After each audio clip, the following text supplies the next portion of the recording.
What's your emergency? Copy that, Delta Team 77 is about 5 minutes.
Hello, everybody.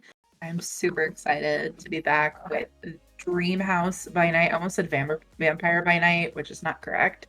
Hope everybody's having a good evening. Let's get right into it. I'm gonna shout out our lovely sponsors really quick. We here at the Nerdsmith Network are sponsored by Die Hard Dice. Die Hard Dice are super awesome, and they create super awesome dice, both metal, polymer, I can talk today, and dice trays and different things like that. So definitely be sure to check them out.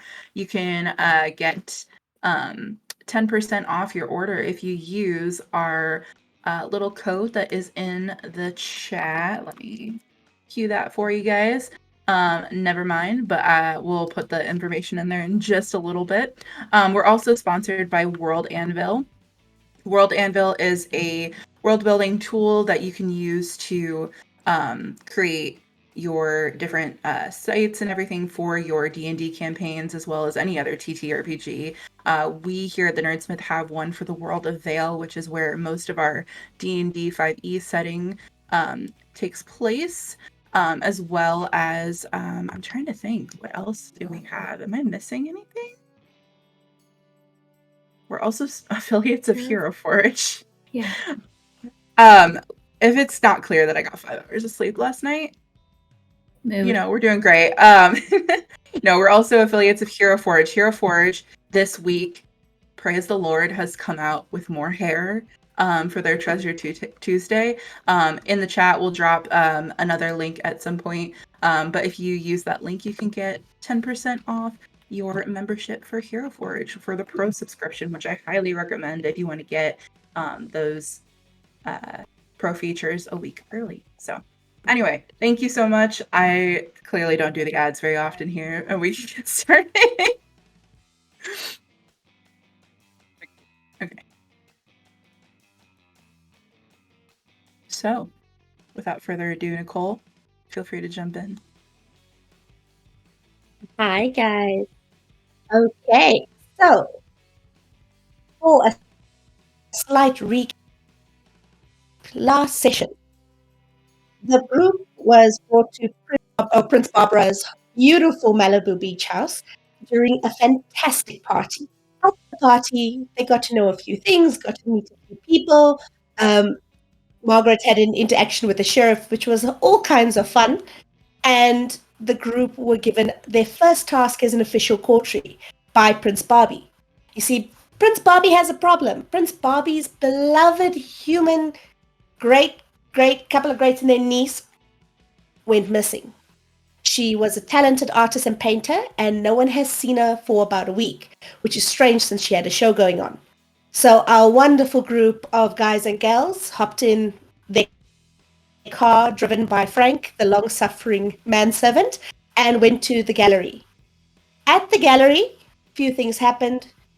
Derek had an interesting interaction with a strange ragged figure in the homeless display that disappeared. But most importantly, Stacy picked up there were some interesting paintings at the back of the hall, and Margaret, in her delightful social self, managed to call a whole bunch of people to come see those paintings before discovering that they showed depictions of the masquerade, of vampire history, and lots of things that we do not want humans to see. Fine. They met the fabulous curator and had a chat. And while they had a chat, Daisy decided breaking and entering was a thing, and we're totally going to do this thing.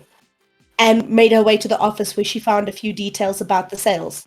While this was happening, Derek decided he was going to buy every available painting instantly, Viva Los credit card.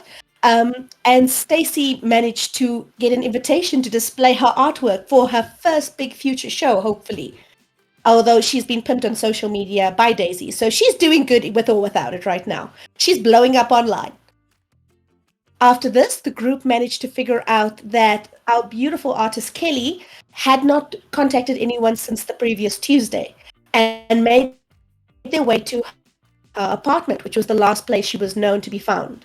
The apartment was a beautiful open loft space, and they found a few interesting things. First of all, in her artist working corner, there was a book that had been assembled, made of a bound book. Images and pictures and information that should only be known to Kindred had been delivered to Kelly, as well as paints with vampire blood mixed in. Derek managed to make his way to the bedroom down the corridor and found a very distinct musty smell that associated with the Nosferatu he had met earlier on, as well as signs of blood, handcuffs showing someone had been kept there for some time, and someone had been squatting in the bedroom as well. As the group was trying to put everything together, an old face from the past arrived, and with a slow clap, there appeared Daisy's ex, Duncan, who has become a Malkavian himself, instead of, the creepy human he was before, and demanded that she leave with him so they could find eternity together, that his new master would be able to bind them for all times in blissful happiness. While distracting Duncan, so Stacy could get close enough to spray paint in his eyes, claw his face, and slap that look off his face as hard as she could, the group thought they were getting the upper hand when the bathroom door burst open and the Nosferatu emerged, holding Kelly with his hand around her neck, claws buried in her throat, ready to rip out her neck at any moment. And that's where we pick up. Cool. Before we get started, I'm so sorry. Yeah. I forgot to mention one thing. We are doing giveaways this evening. So if you want to enter those, feel free to drop, I believe is it just giveaway in the chat? Yep. Awesome. Yep. Just drop giveaway in the chat, and then you'll be able to be entered in. We will be doing those at the break as well as right at the end. So if you want to be entered for any dice or potentially an I Am Kindred t-shirt, definitely keep your eyes peeled for those. Thank you so much for letting me interrupt. Sorry, I wanted to get that in there. No, it's fine. One thing as well, we are unfortunately, due to personal circumstances, missing a player, but it's okay. We're going to get around that, and we're going to have a whole bunch of fun tonight. So where we ended off, the bathroom door burst off its hinge so hard it smashed against the opposite wall. The bathroom was just past the entrance door, and you guys see this figure emerge, hand around Kelly's throat, the tips of their nails in her neck. Kelly is pale. She doesn't seem very responsive. She barely seems awake. She is not herself. She's not her bubbly self at all. She barely seems to be aware of what's going on around her. And this Nosferatu looks at Duncan and hisses, "What are you doing, you idiots?" What do you do?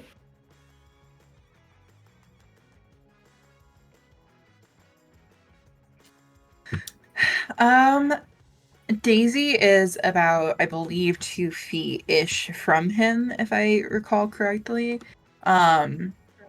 She is going to basically shove this man as hard as she can specifically Duncan, not the Nosferatu, but try to shove him away or shove him into the wall so she can kind of run past him and get onto the side with Margaret and Stacy and Derek. He is currently trying to wipe paint from his eyes and deal with the fact that one of his eyes was almost clawed out. So you very easily shove him over. He goes falling to the ground with a shout. You get past, and he's trying to scramble up, and he rips a piece of his shirt and starts wiping his eyes so he can at least see you guys. I think as Daisy is crossing the room, I'm going to turn to the Nosferatu. Oh, I can't do anything. I'm going to turn and just wave this like bejeweled, glossy nailed hand at it and say, drop her immediately. I'm going to try to use compel. I'm going to try. Okay, you're welcome to roll. Okay, I'm going to use this dice roll. So while you are rolling, just to describe a little bit, Okay. this Nosferatu is, some of you might even actually recognize him. His name is Fallon, and he was pretty predominant in the Camarilla until Prince Barbie took over. So those of you who are older than a couple of years, because Barbie has run Malibu for about almost a decade now, may recognize him if you are older and were around. He pretty much disappeared off the map once Prince Barbie took over from the Camarilla. He is incredibly uncomfortable to be around and to look at. There's something about him that just, he is walking ick. Something in you recoils at looking at him. He has two long misshapen limbs, drooping facial features. His skin is pallid and mottled and corpse-like. His skin looks sickly and very discolored. He has protruding veins and his mouth is distorted. It's too big for his face, as if somebody had taken his lips and pulled that skin back in a really bad facelift. And he is missing pieces of his lower jaw, leaving a gaping hole, which is in his jaw and even a little bit in his throat, which is why his voice doesn't sound like a normal voice. He is covered in scars, and he is generally, there's something about him with, if he's near you, you kind of want to move away. His vibe is not a happy vibe. So what did you roll for compel? So I did, it's 4 successes. One of these little things is red on this. I don't know. I'm using the dice roller. I don't know if the red thing means anything, but 4 successes total. I checked the dice roller out. I think that means it's a 1. I can screenshot. Okay, so you use your compel to go let her go, and for a second he sort of holds still. He's fighting that voice in his head, and he fights hard, and then he hisses at you and takes a step back without letting go of her, and he steps backwards towards the main door. For a second you almost had him, but he slipped through. You can see it. Get over here. If you move, I will rip her throat out.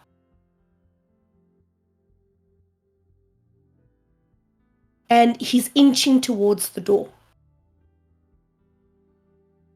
Are we between him and the door? No. The bathroom door was right next to the front door. He's literally just stepping sideways, and with one hand holding it, the other hand he's reaching behind him to open it, not taking his eyes off you guys. Is Kelly conscious? Or no? Is conscious, but she's not responsive. Okay. She is very pale. As vampires, you recognize someone who has lost a lot of blood. This isn't a ethical, I have 3 pints of blood and you go off on your merry way kind of. This is someone who was fed to the point of being helpless. Okay. She has dark bruises around her neck and around her wrist from being bitten. Okay. Daisy kind of glowers at this man, trying to keep an eye on both Duncan and Fallon, and just goes, "She said let her go." And I'm also going to try to use compel. Go for it. Yeah.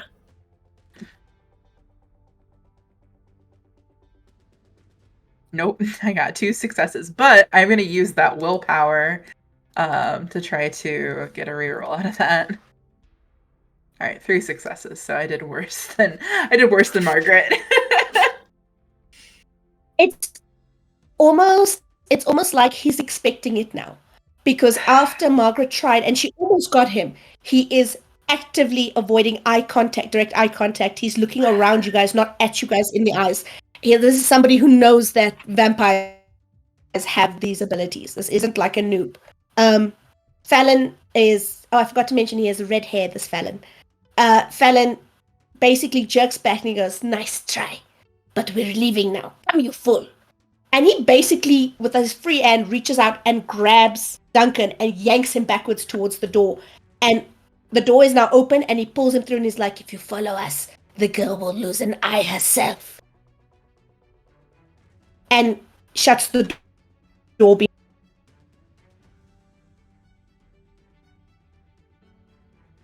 It seems like we should, well, I would say follow them, because there goes Kelly, but She didn't here's look the very thing. good. Not much of a fighter. So what should we call someone important? Somebody? Do you have any beefy friends?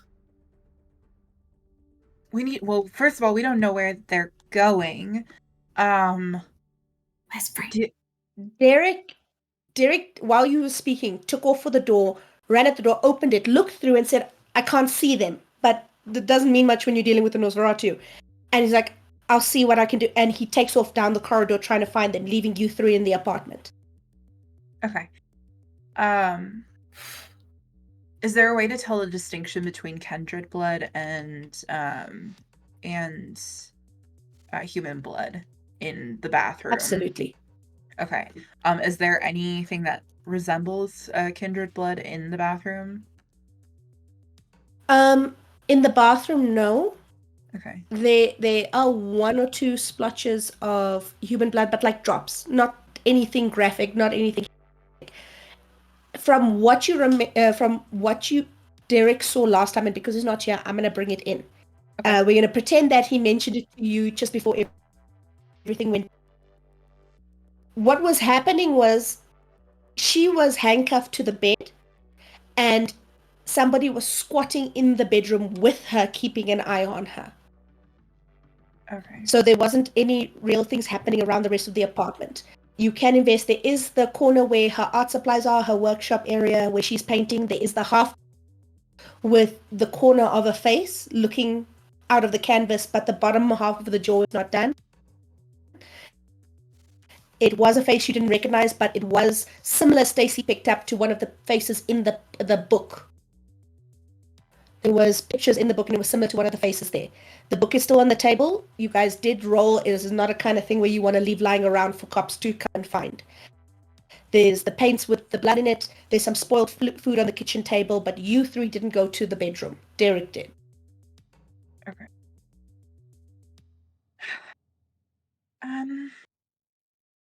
I mean, do we know anybody that can like track them well?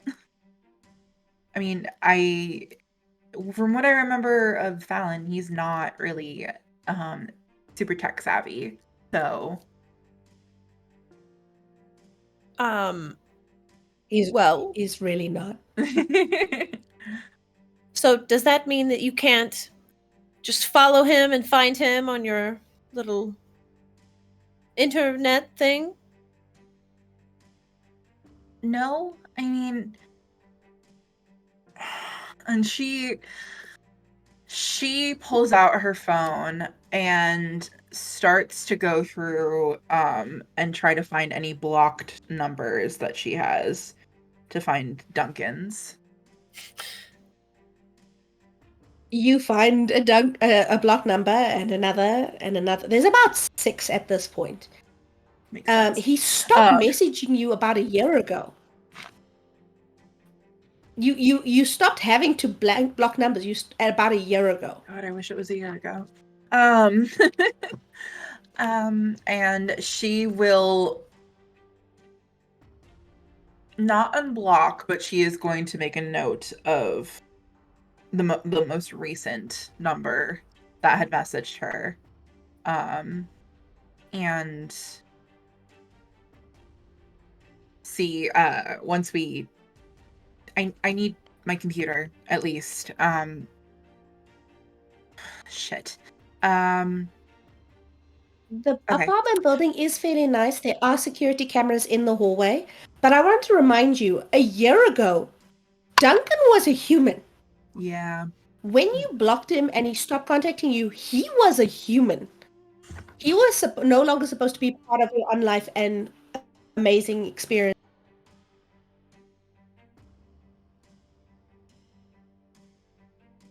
Maybe we should tell Barbara what's going on. And get... Well, that's the thing. I did try to call. That sheriff is just so difficult to deal with. I did make contact, and I believe that I got cut off. But we could try. Maybe you should try again. Just just in case. You want me to call him? We should Just in probably case.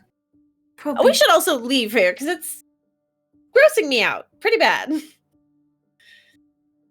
Let's go somewhere Your comfy. phone rings. I'm gonna let you pick whose phone rings, but somebody's phone rings. Stacy. I don't have one. Stacy is the most responsible out of the three of us. Yeah, I just remember that Margaret does. I don't have that thing. I don't have that. I will look to see if I recognize who's calling. We're kind of in the middle of something. It's Derek's number. Oh. It's Derek. Do Hello? the thing where his voice comes out really loud. Oh, okay. Speakerphone. Derek. I close the door. I'll put the phone in between all of us. I tried following. I went downstairs. I can't see anything, but they're gone.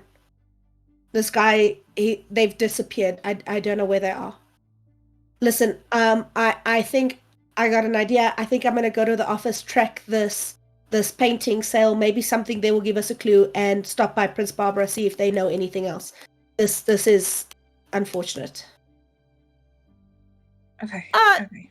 Derek, how much money? I think I need a gun. How can you hear me? How do I get something I can carry? Because I just with these nails and everything. Can you use it? Probably. How hard could it be? Point and shoot? I'm gonna hang up. Oh no! The connection must have gotten lost. Oh no! That seems to happen a lot. We'll find you something, but to be like, Frank will get slipped a piece. Whether Frank gives it to you is another story. But downstairs, while in the car, Frank gets slipped a gun, and Derek catches a cab. He's going to head off and see what he. Perfect. Okay. There are cameras in the building, in the hallways, not in the houses. You guys haven't checked the bedroom yourself. You can see if you want to take the book from the art supply place, or you can head off in another direction. It's entirely up to you.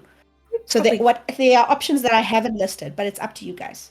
Let's get the paints and the paint and either destroy the paintings. And she looks at Stacy. That seems unnecessary. And she just points to the half-painted face of the very. We'll just. Here's the thing: if we just destroy these, then the ones that we have are even more valuable because there's even fewer of them. So I think we should we shouldn't burn it because the cameras probably saw us walk in here. So we should not burn everything, but we should take everything with us. Barbara does hate loose ends. Going to see that too. Well, not if we... Margaret and Daisy...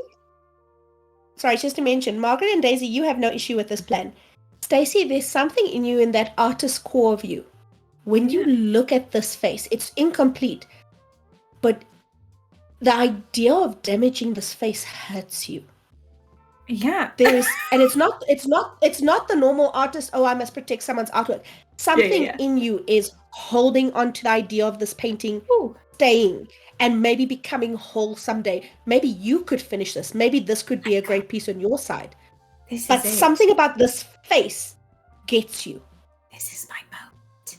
I'm just gonna take it with us, compare it with some of what we found in this book, Okay.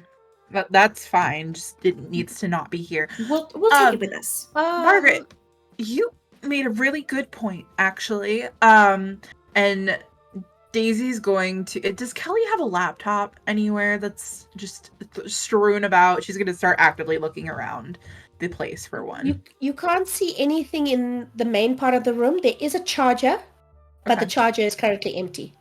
Okay. She will start looking around the apartment. So, investigation.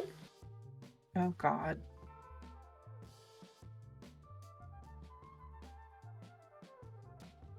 I actually put points in that. Hell yeah. Let's go. Intelligence or wits, would you say? This would be intelligence. Okay. 3 successes. Okay. So, you make your way around the apartment. In the kitchen, you find a keyring, and that keyring has a set of keys. It's just like 2 or 3 keys. They don't fit any locks in this apartment, but the keyring is for the Stallions. It is the local university team for the university Kelly was going to. Mm-hmm. Specifically, there are 3 keys. None of them fit anything in this apartment. It's not in the key bowl. Kelly does have a key bowl, and you can see some keys, including house keys, in the key bowl. This was kind of just lying on the kitchen counter. You find a phone plugged into a charger in the bedroom. It is very, very old, clanged up. It is not a state-of-the-art kind of piece of equipment. It is like the bare minimum of a second-hand smartphone. Okay. And it's got that same mustiness around it. Everything in the bedroom has this rotting, musty smell. It's even in the corridor when you get close to the bedroom door. And the third thing you find is you do find Kelly's laptop. She has a MacBook, but it is completely dead. Damn it. Well, there's it was a charger, in the bedroom, though. and it was completely dead. There is. Okay, I'm going to pick up the laptop, and I'm going to go put that on the charger. Okay. I'm gonna find a way to pack up this painting as best as possible. And you know what? It would really be a shame if it doesn't make sense to try to continue this painting with different paints. True artists will know the difference. So I'm just going to take some of the paints too and just bag those up. For evidence, right? We're giving all of this to Barbara. Sure. No, I wasn't. I mean, we can, I guess. I could finish So- this. Could be it. With you guys doing this, you will find the box that the paints came in is still on the table. She literally was taking stuff out, using them, so you could just pop them back in the box. It is a very nice box. It has a perfect place for every single paint color. It was a beautiful display. There's a big ribbon. And considering she just sent paintings to the gallery, there are some extra packaging materials. So that's no issue for you. Alora, if you want to do me for Daisy to do a computer roll, computer intelligence, and then just let me know your successes. Okay.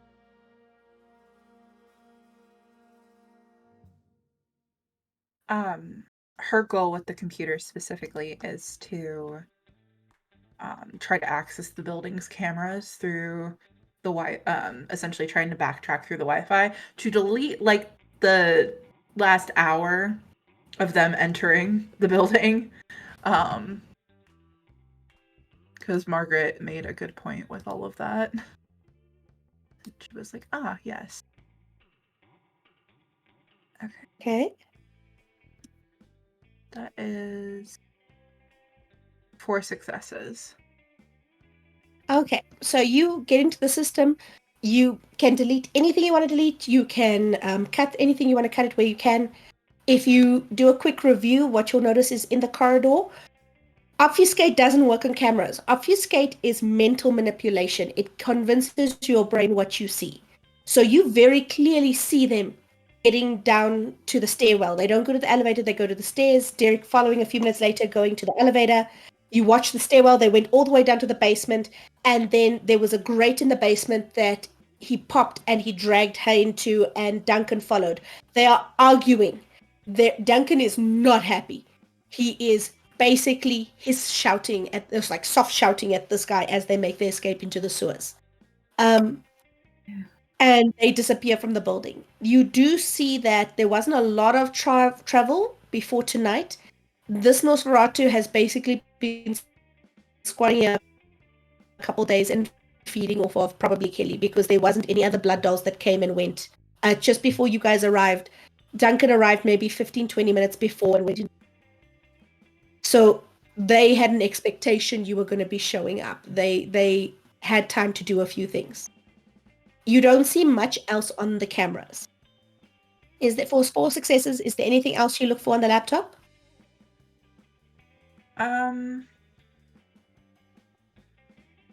Was there anybody that entered the apartment with Kelly prior to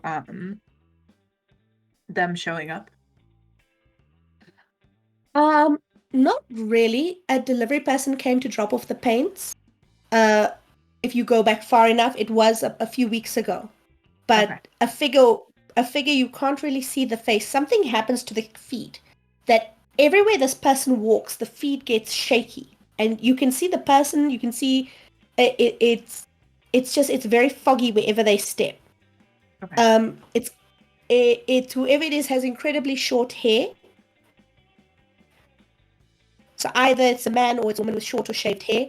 They walked up, they put the box down, they knocked, and then they stood back. And Kelly didn't seem to respond to them when she opened the door. She didn't greet, or she just kind of opened the door, looked around, saw the box, and was like, "Ah!" and picks it up and takes it inside. You do see the only other thing that really happens. Kelly does her normal coming and going. She had a couple of friends rock up. All of them were in the college gear. They were all had like sports fingers and football shirts and football jerseys and things. And they all arrived, and an hour later, including Kelly, they all piled out and headed out. Okay. All right. She will shut the laptop. And she's going to take it with them. Okay. Well, did you turn them off altogether? Because we could just walk out with everything that we need.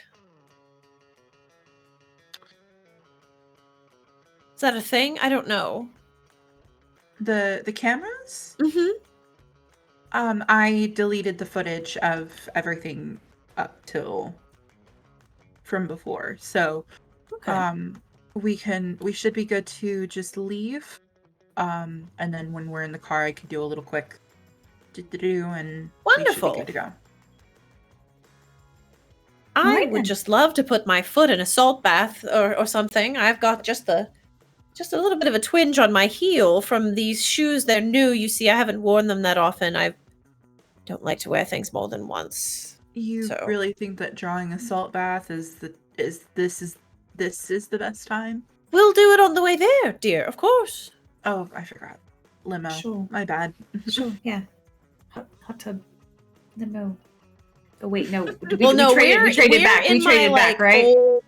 we're in my like old like daddy Warbucks, That's right. like long. We had a ass vehicle Rolls change. Royce. Yeah. No, But yeah, I think we just gather up the like paints, the laptop. Do you actually carry it down, or do you just kind of summon Frank? Well, I will look at people loading them into shopping bags, and then I'll call Frank. I'll contribute. I'm carrying the actual painting, the half-finished painting. I will Okay. carry that. So when Margaret calls Frank, he does come up and carries the paint or anything else you guys need. When he does come up, he hands Margaret a very small, teeny tiny little gun. Oh, yay! Damn it, Derek. Mr. Derek left this for you. Delightful. That was a choice. And you guys make your way to the car. And where are you going? Daisy is going to delete the footage. And We should probably let we haven't called the sheriff yet. Oh, God. So on the way back, I'll have Frank draw the bath before we take off. And then we, en route, need to use my car phone. So I point something out with the common sense merit. This is your courtry's first test of skill. You are welcome to phone the sheriff. You're welcome to phone the prince. But just remember, this is a test. So if you're calling for white knights, it's also a little bit... Gotcha. I think it was more just to tell them what was going on, but that makes sense. Well, okay, then Stacy, don't you have any like bulky model friends that you paint that can lift things? Or how are we need somebody bulky and also someone willing to go in the sewers, because that just absolutely isn't going to be me. how much clan knowledge do I have? Would I be able to roll for that? How many years have you been a vampire? 10? I think. 10 is a decent amount. You know the basics of each of the clans. Like, you don't know any secret stuff, but you know what to expect from each clan. We have that blood paint stuff, right? Mm-hmm. Do we know do either of you, I mean, I don't really talk to them because they're, a little spooky for my vibe, but do we know any Tremere in the city?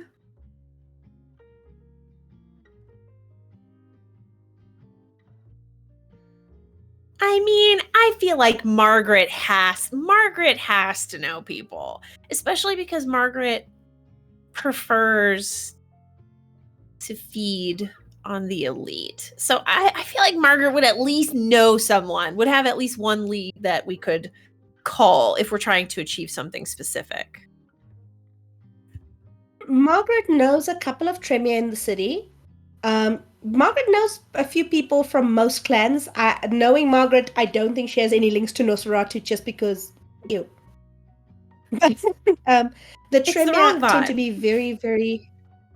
The Tremere tend to be very upper class, very hierarchical. You know a couple of people from each of the clans in the city. So if you want to make a phone call to someone, you could. I have a few friends. There is one that is... Go ahead. There's one that comes to mind, Annalise. She is, she's been in Malibu for a couple of years, almost 2 decades, and she did come from Europe. She is a Tremere. She is fairly high up in the Regent, and she's a known individual. She's seen at parties. She's very polite. She's well spoken. Goes to the opera. And she's very much Margaret's type, except where Margaret is bubbly, she's very subdued. She's very old school European nobility type. What is it that we were trying? Is there something specific that you're hoping to do? Well, I've heard through the grapevine that they're a little bit more they're magic-y kind of thing. They can for lack of a better term, fuck with the blood. So maybe they can help us track or something. It's it's better lead than anything else. It's true. Do I know? Okay, above table, I don't know what you're asking, but I feel like Margaret, having been around for a while, would know what you're inferring. So what exactly are you trying to what am I asking this person to do for us? Above table, Tremere are typically known as the warlocks or the witches. They can use blood sorcery. So Daisy is specifically saying, hey, if you have any witchy friends, let's try to get them to track the blood that we have through the paint. Track the... Okay. Understood. Mm-hmm. Yeah, we can absolutely call in a favor. What time is it right now? It's pretty late, isn't it? You guys have passed midnight. It's about 12:30, almost 1 in the morning. Oh, Still never a couple mind. of hours till dawn. It's fine.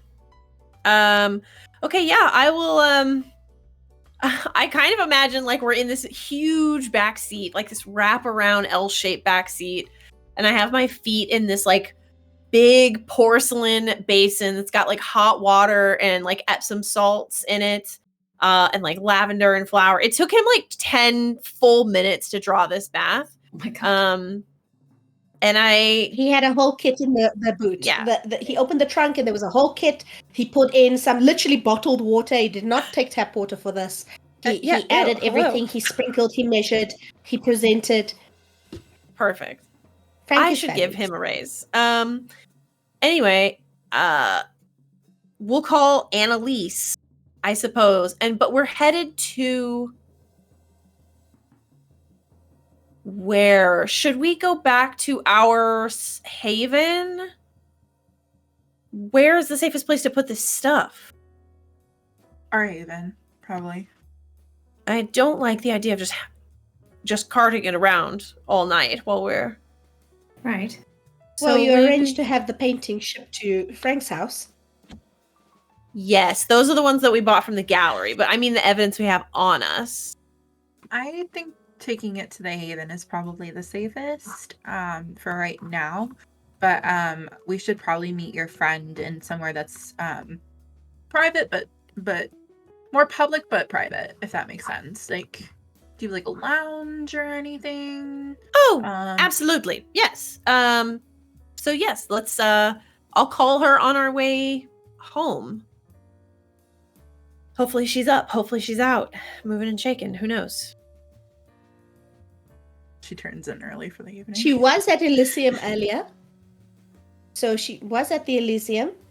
Don't know what just happened to my... Oh, there we go. Is that she the was art at gallery we Elysium were at? earlier, so she is awake. No, that would be the party at Prince Barbara's place. That's right. Okay. Yeah, I will give her a ring. Okay, so you ring on the car phone.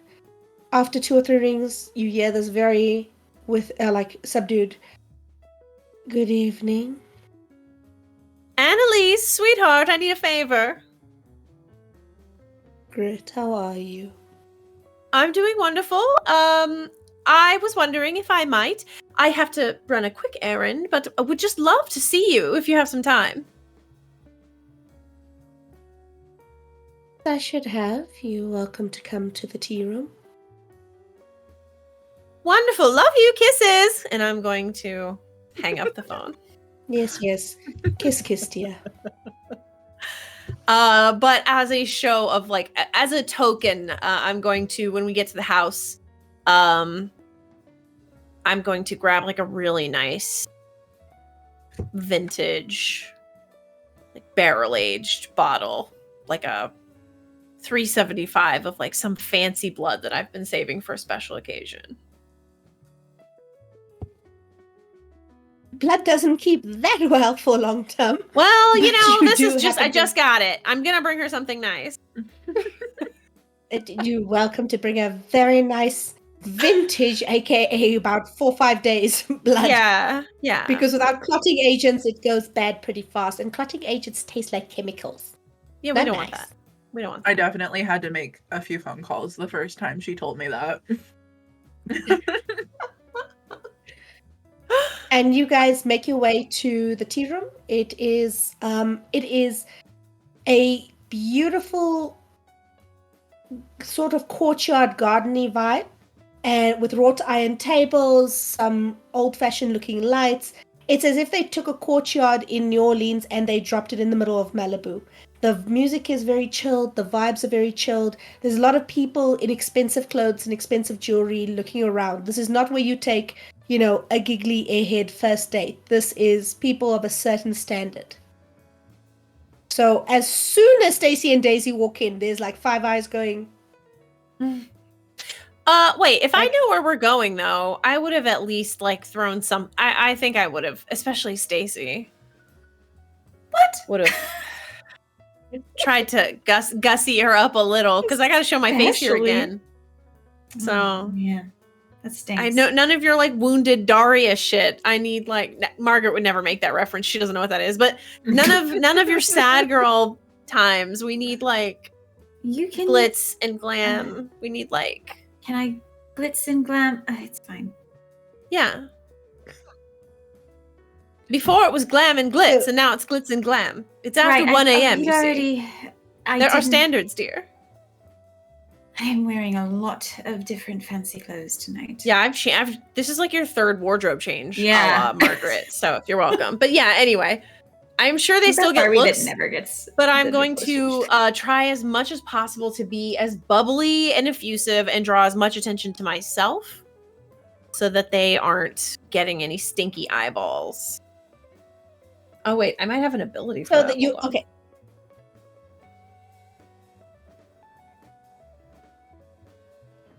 But yeah, go ahead. There are less eyeballs with the wardrobe update, but there still are one or two because a lot of you are not known and you're dressed better, but it's still you don't have the opulence and the jewelry because this is Jewelryville. There's even a lady sitting in a tiara, just because. And If sitting she- at a if the- table. If the Yeah. lady with the tiara gives us any sort of stink eye, Daisy just casually adjusts her sunglasses and just keeps walking. Fabulous. I love it. A fantastic move. So a little bit towards the back, there is a low table. This is not a hip height table. It is a low table. It's set with a few things on the table, but nothing's really been touched. The cucumber sandwiches are still cucumbering. The tea pot is no longer steaming. But there is a woman there. Imagine a 45-year-old Audrey Hepburn who looks like she smoked since she was 12. She's still gorgeous, but there's something a little bit more world-worn about her. Her dark hair's up in a bun. She's wearing this beautiful catsuit, solid black catsuit, and Stacy will recognize as one of the people who are lounging by the darker side of the pool in the black clothes looking all fabulous. And she's got this blood red lipstick and this blue eyeshadow. And she is covered with a diamond necklace, diamond tennis bracelets, a beautiful big brooch with, you actually recognize it's a subdued version of the Tremere symbol made with diamonds and jewels. And she looks up and sees you and she's like, "Oh, Margaret." And she stands and she gives you the kiss, the air kisses. And then she looks at the other two. "And I believe I have seen you around, but I haven't had the pleasure." Where are my manners? I'm going to just like carelessly slam the bottle of wine into the nearest server's chest. I don't care who they are. You'll figure it out. And then I'm going to turn and this is Stacy. She is a dear friend of mine, up and coming artist. Really, about to be on the up and up. And this is Daisy, another acquaintance of mine. We are, well, in a bit of a pickle and could just use a little friendly advice. And I was hoping you might make yourself available. Of course, I'm always willing to do a favor for a favor. For those new to vampires currency is favors. They're called boons, minor or major boons. This if you've seen John Wick, the little stabby pledge thing, this is this level. You can get killed for refusing to honor a boon. So asking for a favor, offering a favor, this matters. I'm always happy to do a favor for a favor. Well, I'm happy to accommodate. This is a little bit sensitive. How private are we? I got the impression we kind of were out and on display as socialites are wont to do, but is there somewhere we could go to talk about this? So you are a little bit on display, but what you know is Annalise actually owns the tea room. This is her table. This is where she deals with her business. So the other tables are actually put a bit back from here. And the speakers are actually positioned here, that very light ambient music happens in a way that there's less sound coming towards you and more sound blocking what's happening here. She has even thrown in a little bit of mojo that when you pass a certain point, you notice the sound kind of muffled a little bit. And if you pay attention, you can't hear the other tables where you are now. Okay. Okay. Well, our request is a little bit sensitive in nature. I suppose I would start by asking, is there a particular favor that you had in mind? This time, but I will happily accept a minor boon from each of you. Fine. Since it is a little sensitive. Well, let's talk about what we need, and then we can figure out what it's worth. Well, I presume it has to do with the business for the prince that you has you running around the city. Has she just gone and told everyone about that? It's not subtle walking in to speak to her in her pool house, dear. And then all of you left Elysium as a group, one missing, I should say. Yes, Derek had to take care of something. It's not a big deal. So here's the thing. Well, we are looking for a friend, who... Well, what did we bring of Kelly's? Like, what would you have, like a... I have her laptop. Would we have thought to brought anything that actually had her blood on it?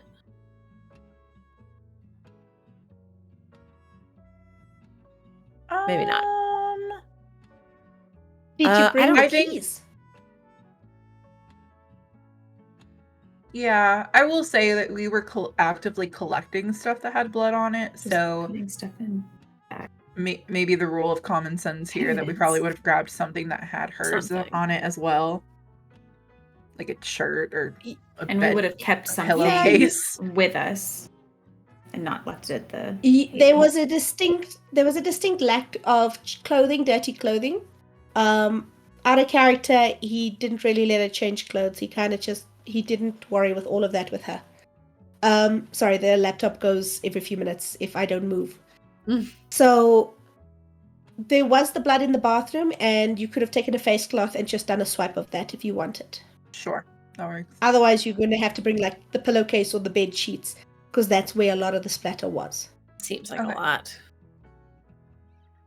And then there's the key set that was on the counter that you said you did grab as well. There's the paints, but you left those at the Haven, and the painting you left at the Haven. There is no Yes. blood on the laptop.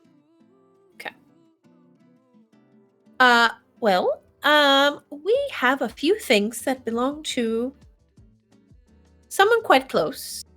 And we're having trouble tracking them down. Daisy had an idea that maybe we might call in an expert. Would you be able to help us, perhaps? I don't know. Tap into whatever resources you have available to pinpoint where this young lady might be. Oh, well, my time and resources are much more than a minor boon. Information. Some questions, some talking. That could be a minor boon, but if you want more than that, we are going to have to pool our resources. I'll give you a major and a minor and cover it. Done. And she snaps her fingers, and then there's a moment of the lights seem to like flicker for a second, not just the electric lights, but your vision seems to flicker for a second. And when you look up, there is a man standing to the side. He has the bottle and he pours 3 glasses and presents it to the 3 of you. She does not drink from the bottle. This isn't an offensive thing. It's because you can bind vampires by feeding them your blood as a vampire, and she doesn't know where this bottle has come from. She hasn't tested it, so she's not trusting it. And what exactly do you need, and who exactly are you looking for? And another servant has basically rocked up with a briefcase, opens it, and starts laying like certain tools on the table. Oh, we're doing I'll sync. look at whatever Daisy, the laptop, I guess, and whatever we've brought. I think we would have known to bring the paints with us. We would have, yeah. If we knew we were coming, because we knew we were coming here. I would have Mhm. reluctantly brought some of the paints. Started The with the paints, color. like some of the Or paints that I Stacy. don't think I'm gonna use, like the really bright colors. You know, we'll just. He looks at it, and for a Wow. second, her eyes glow, and it's the same glow that you would recognize from an Auspex user. And she looks at it for a second, and then she picks up a stick and dips it in the paint, and then there's a stone pestle in front of her, and she tips it in. She bites her fingertip, adds a drop of blood, adds a few herbs, and says something, and the paint seems to glow. It pulses black, then red, then black, then red, and then back to its natural color. And she's like, well, that's interesting. Someone has mixed vampire blood into this paint. I A could have told you vampire that. with presence. Or did you know it was a vampire with presence, child? No. You'll have to forgive her. She's new. That's. And there is someone who has gone missing recently, from what I heard this evening. Well, I imagine you heard correctly. Yeah, there's a few people missing right now. Actually, yes, it seems This was we made. have a rash of it happening lately. Why are we not minding our children? Oh, I know where mine are. And she points at one of the vampires who's standing to your side, pointedly not making any eye contact with anyone, but kind of smirking a little bit, and handing her things. And she's like, a vampire with presence. The ability was imbued into the paint to catch attention and to call people to give it the attention it desires. Anything painted with this, well, it'd be very hard to take your eyes off of it. It's meant to catch notice.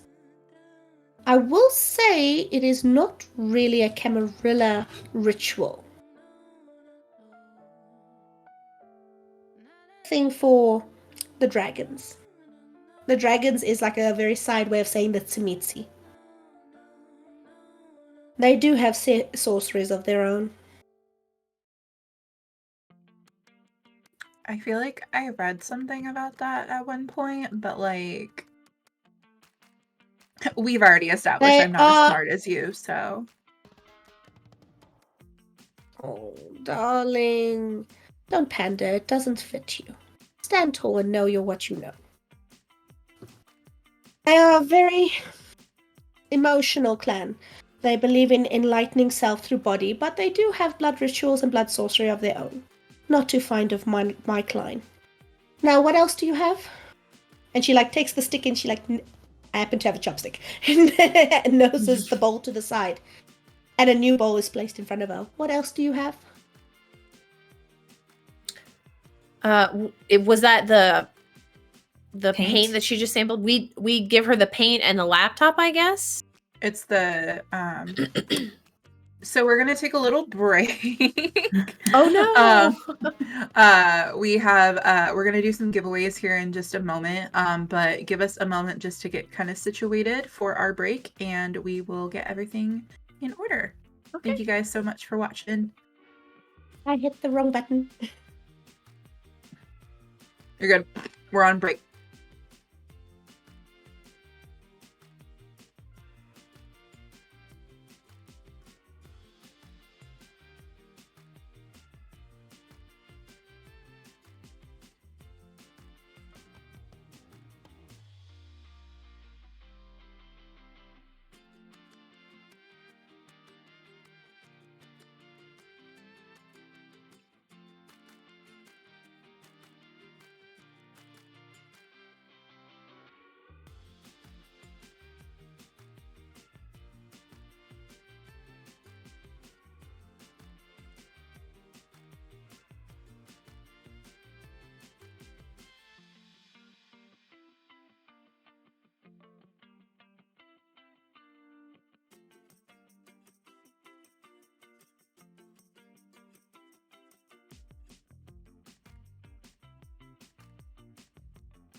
Hello, everyone. The disembodied voice of your producer is talking. Oh, hi, everybody. I'm Angela. If you don't know me, I'm not on camera, and I don't plan to be. So tough. So we're going to be doing a couple of giveaways today, and because it's mid-break, we're going to do 2 of our giveaways. If you've seen it in the rotation on our beautiful cell phone, you see that we have some Die Hard dice, and a exclusive, before even pre-ordering, I Am Kindred t-shirt. If you do not win a t-shirt and you'd like to have one, or you're watching this on VOD and you'd like to get one, you can find us on Etsy at Nerdsmith Shop, or check us out at nerdsmith.org, and you'll find links to our shop there. Yes, hello mouse, invisible me. So we're gonna run our giveaway. Our first giveaway is gonna be for, let's do the t-shirt first. So first winner is going to get a t-shirt. We'll reach out to you to get your size and everything. And they'll go out when we get our pre-orders done. Let's see. All right, so we're going to close. This is your last chance. I'm going to count to 10. Sure, even though I know there's a delay, so that's kind of dickish of me. I'm going to count to 16. Because the delay. 16, 15, 14, 13, 12. Am I counting right? 11, 10, 9, 8, 7, 6, 5, 4. Counting takes a long time. 3, 2, 1. Okay, we are closing the giveaway. No more giveaway.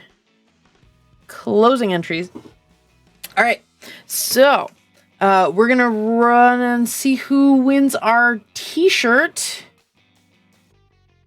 Silent drum roll. Vancouver by night, how appropriate. You're gonna get an I Am Kindred t-shirt. We'll reach out on Twitch via messaging to get your mailing information and your size preference. But yeah, we're gonna be getting a whole bunch of these made, so I'm very excited. Congratulations. And then, let's see. And so our next giveaway is going to be for a set of Die Hard dice. They are a polymer set of ruby dice that are designed to look like they're metal, Mythica sets. So they'll look really pretty with the gold frame around each dice, but they are nice and light, and they will not chip your table. So it's beautiful. So we will be picking those. So the next winner is going to get that set of dice. Silent drum roll. Mouse! Mouse, you win! Congratulations, Vancouver by Night and Mouse. We will reach out to both of you, and we will get your information. Woohoo! All right. That's our giveaway for the mid-break. I will leave everything back to our lovely storyteller and players. And then at the end of session, we will give away our UV reflective pink dice and our second t-shirt. We'll be reopening the giveaway for those 2. So if you didn't win, or you're just showing up and joining us, you can submit. But there we go. Back to you, Nicole. Please take over. Am I allowed to be jealous? I want to be jealous. Those sound like awesome prizes. You can get 10% off at Die Hard Dice if you use the code Nerdsmith, so you can get your own set. It'll be great. I'll be there soon. Okay. So where we stopped off, she's like, right, and she knocks the bowl to the side, and one of her children takes it away, and a new bowl is placed in front of her, and she's like, what else? Daisy will pull out the handkerchief or the hand towel that they have that has Kelly's blood on it, and set it down in the new bowl. She takes the handkerchief and she literally picks up a scalpel and cuts out the section that has the blood, lays it in the bowl, and again she adds a few things. She even takes the wine bottle and tips a bit of that blood into the bowl, and she adds some herbs, and when she looks at it, she hovers her hands over and she closes her eyes for a second, focuses, and then opens them, and her eyes go completely blue. And what you see is that she seems to be looking at something that's not quite there, And she's focusing. And then she comes back and she's like, still in the city, but something's wrong. I'm struggling to pinpoint where. Well, we think that they might have slipped underground. Could that be interfering with your... Oh God, no! I'm far too strong for that. Somebody is blocking. Wherever they are, something is blocking. Do you have anything else? Like they have cybersecurity, but for the mind? No, but it's a very good lie. Let's pretend it's true. It's equivalently possible. Well, the only other thing that we have is the laptop, I think. You also have the keys. The keys. I was gonna say would we have thought? I keep forgetting we picked. Yeah, because they were. Yeah. Well, yeah. Let's give her those then. So you hand her the keys, and she's just like, "All right." And it's like she's touching a dead rat. There's this very, very like plasticky, vinyl-y picture of a stallion with muscles and a muscle t-shirt and a Bronco hat going, yeah! And she's like... And she adds a similar mix again. She adds a little bit of blood from the bottle and she holds her hands over and her eyes start to glow. And after a second, she seems to be focused on something that's not there. And she's like, there's a stadium. A very full stadium, but not on top, below. Below ground, down, 2 levels. Among the rooms, forgotten rooms. Oh, you're looking for Nosferatu. Oh, watch out. Yes. And she comes back, she's like, watch out for the rats. Oh. There's rats where we're going? Oh, there's ghouls where you're going. They just happen to be rat-shaped. No. That's what we have the pew-pew for. Well. Will that be everything? Or is there anything else? Well, I have to admit, I'm turning a little bit more to Daisy now. I'm not much of a fighter. Is this gun gonna work against ghoul rats? Is that how is I've probably never shot a gun right before. How I thought you were going to teach me how to do it. That's Frank's job. I mean, Charles, Chad, whatever his name is. Chip, yes. Okay, I will ask him. Yes. Okay, great. Well, then I don't know if we have any other questions other than, well, I guess we don't have any other questions. We probably should. Go ahead. Well then, I'll be happy to reach out, Daisy, about those boons, and I'll register them with the court on your behalf, my dear. And Margaret, so great to see you again. Kiss, kiss, darling. Lovely kiss. to see you. I'll be back soon. And you did not say much, but I'll look forward to hearing from you another time. She's quiet, isn't she? Yes, I don't know why. They are just the brooding type. They're just so, you can't always trust that they're going to know what to do in polite society. We're working on it. She's very talented at other things. She's very funny. I'll take your word for it. See? Isn't that hilarious? Well, the night is getting on, and you are not my only appointment this evening. Thank you for making the time, and I'll usher them out. I'll do an awkward little, curtsy. No, you don't have, that's, okay, she's, all right. Not outside of certain European courts, my dear. Americans don't like it. Right. A simple good evening is fine. Good evening. This is going well. So, Chip. All right, thank you. Okay, thank you. Thanks, bye. And I pull there's a Margaret moment and again. Stacy away. As you guys turn, There you hear behind you the click, and the light also does that thing again, and the sound seems to flood back in from the people around you. I really So, love that. good luck. All the best. Don't die. Now, who's next? And she turns away from you guys. Okay, so we'll call the car, and we're going. Where she said a stadium underground. Where are we going? What did we think that meant? Probably, I mean, there's a stadium at The college. university. The keychain is for the university or the college's stadium. The university team is the stadium. So we're just going underneath the stadium. Do you know if Gotcha. there's like any scheduled like practices or games tonight? There Stacey? is. The thing is, there was a game earlier, and the game would be done by now. Say it But that. college kids, the party ain't done till the sun comes up.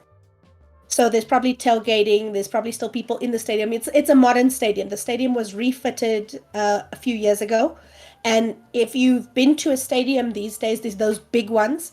They're a little bit more like shopping malls, with a stadium in the middle.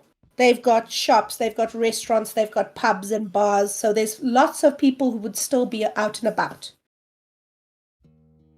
Okay.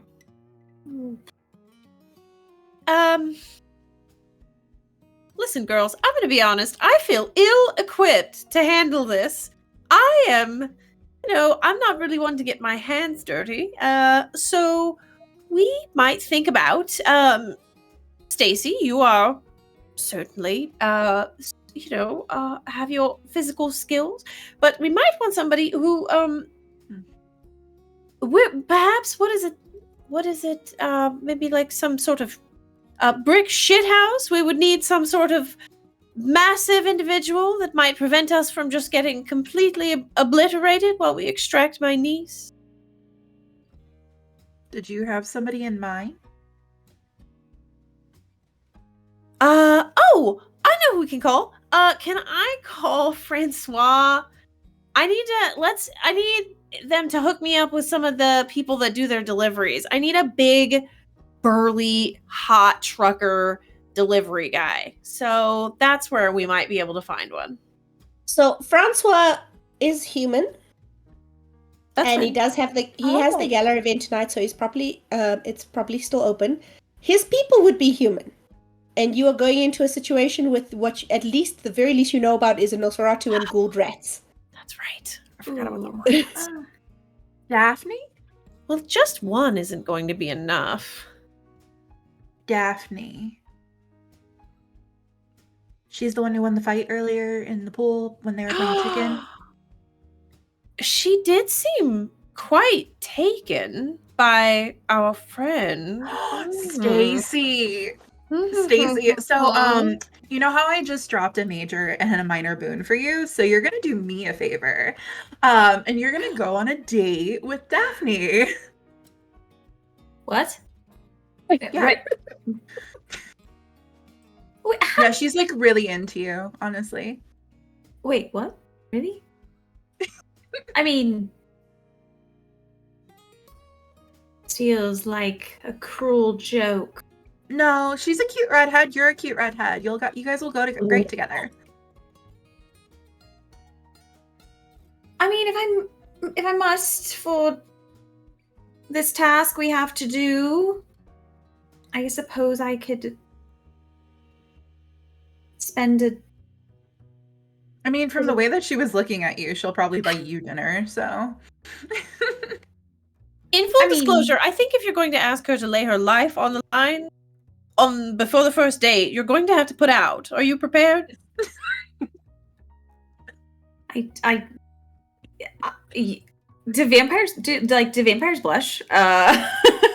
You have to kind of will blood to your cheeks if you want to blush, but the you facial would get expressions are still there. you would get the impression that if I could, in the way that a mere mortal might. Oh my god, wait. Is that gonna be your first time? No. Babe. No, it's just been this is not important. We have things to do. We can multitask. What are you talking about? Can we? I'm literally calling Frank. I'm calling the car around right now as you're saying this. I'll text her, and we can meet her at Elysium. I'm sure the party's still going on. So yeah, you guys text. She's not at Elysium, but the second you mention Stacy is looking forward to seeing her, she's like, "Oh, I'll totes be there. I'm just on the beach. Like, I can be there in 10. I'll be there in 10. Yeah, no problem." Thanks, love you, kisses. I take one out of Margaret's book. See you soon, bestie. And like you guys arrive, and she is literally standing outside Elysium. The party is indeed still going. She has some sandals on, and she has this cute little shorts on with a crop top, and she's like, "Hi." I push Stacy forward. Hi. So again, she has short red hair. She has arms that look like sledgehammers, and thighs and calves that did not skip leg day. And she is just like, "Hi, I heard you needed help with something." Yes. We have the things. And we have things that we need to do. Bad at this. That we and a person and a place that we need to go to get the things and the person. Stacy was just telling me how capable she thought you were. You're so strong. And she was just admiring you from the poolside earlier when you won that little battle. My God, she's like right there. I know, but like it's the truth, and honestly, honesty is like the most important policy, right? In relationships. So anyway, I mean, I agree, and I'd be open to maybe going out on a date and getting to know the things you think are important too.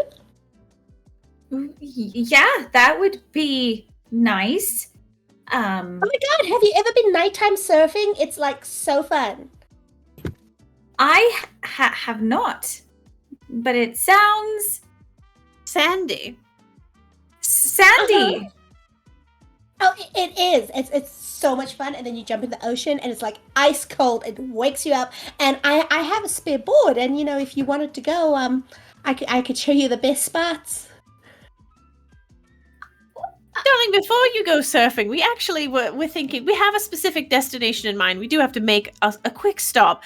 If you could just accompany us and help us out, she would love to go night surfboarding with you. That sounds like something children do. It sounds lovely. Morning. I love Margaret. Oh yeah, sure. I'm happy to help with anything. Like what do you need help with? Anything that helps you out, Stacy, I'll be happy to help with. And she's like, wonderful. Let's talk about it in the car. And can I usher the lovebirds towards the car? Because it'll be a lot harder for her to say no if we're already on the way there. So, I'm trying to get them in the car. I will.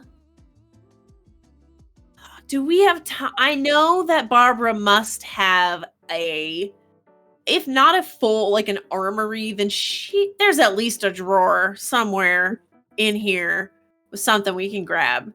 So I might have Charlie. There's an armory. Yeah, I might have Charlie run in and grab a few things for us just in case. Just grab something that looks useful. If there's somebody around, ask for help. Don't be completely inept about it, but just get some, I don't know. Again, that's not really my forte. What are the big ones called? With the big, it's not a bat, I don't know. Grab some things to hit people with and things that would kill someone. Just grab some stuff that looks like that. But it's not our house, ma'am. Tell them I sent you. If I have to ask you again, I'm going to get very upset. I'll I hate getting upset. Of course, ma'am. Of course. No. We wouldn't want that. Daisy's gonna get out and go with him. And it's like you walking like, I don't want to be locked in the safe again. Last time I was suffocated. Why do I work? Yeah, I this can't would think be about the worse if jobs. you walk in by yourself, so you're welcome, bestie. Best. Thank you, ma'am. I could have worked for the mayor. Why didn't I work for the mayor? When's the last time And- this poor man slept? Never. He sleeps. He sleeps in the morning once. Yeah. Margaret's unconscious. Okay, So that's it's okay. Fine. Can I also nudge Stacy and her new friend into the back seat of my Daddy Warbucks car? Of And course. I'll get in last, and then right before I get in, oh, I forgot something, and I'll just close the door and leave them in the car.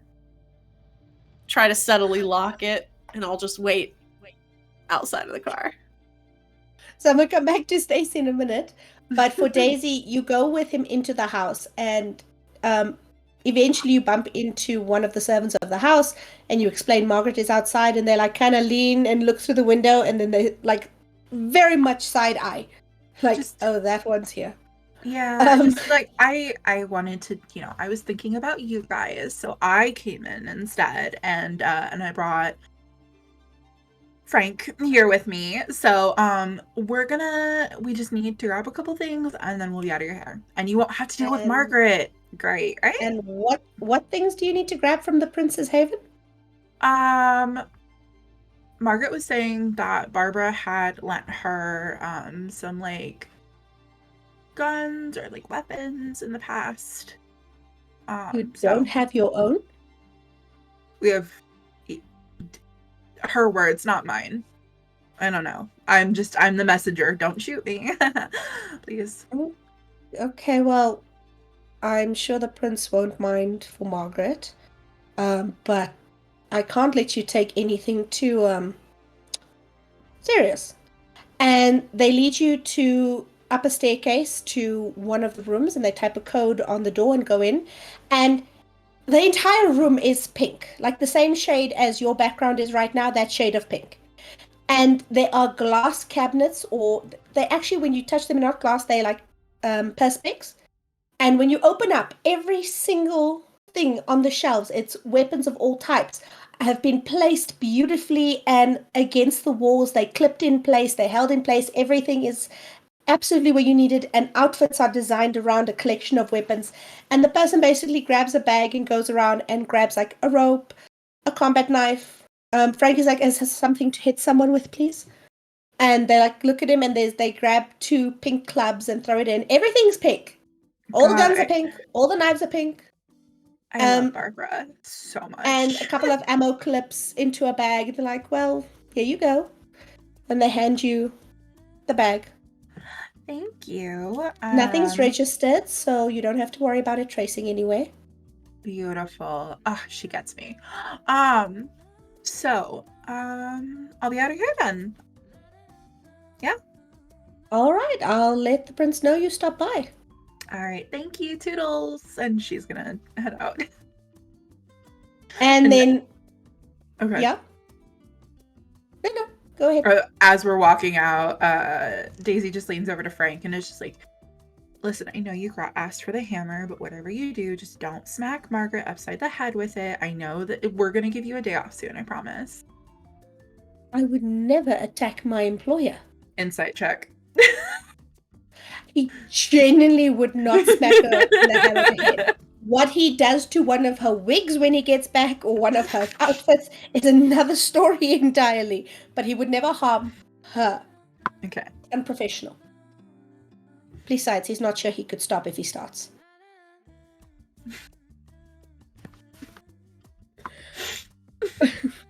He is loyal, it's just long-suffering. And You too, occasionally bestie. locked in a safe. It only happened 2 times. I don't This week. understand. This week. What? There's time is a flat circle. It doesn't matter. Okay. For Stacy, in the back of the limo, she She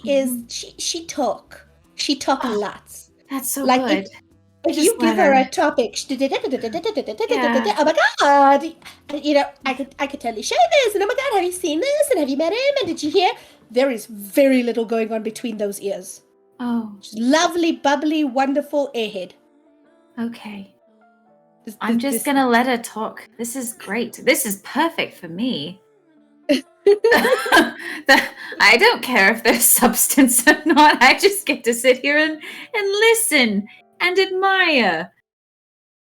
And yes, She's and a you are handsome admired. lady. You are admired in return. She's very flirty. For all that she is muscular and big, she's incredibly girly. Like, she does mention nails to you at one point. She does talk about, this absolutely amazeballs movie, and like, we could go watch it if you wanted. And like, oh my god, it was just so much fun to see, and I don't mind seeing it again. And if you want to see it, although if you wanted to see something else, I don't mind seeing something else.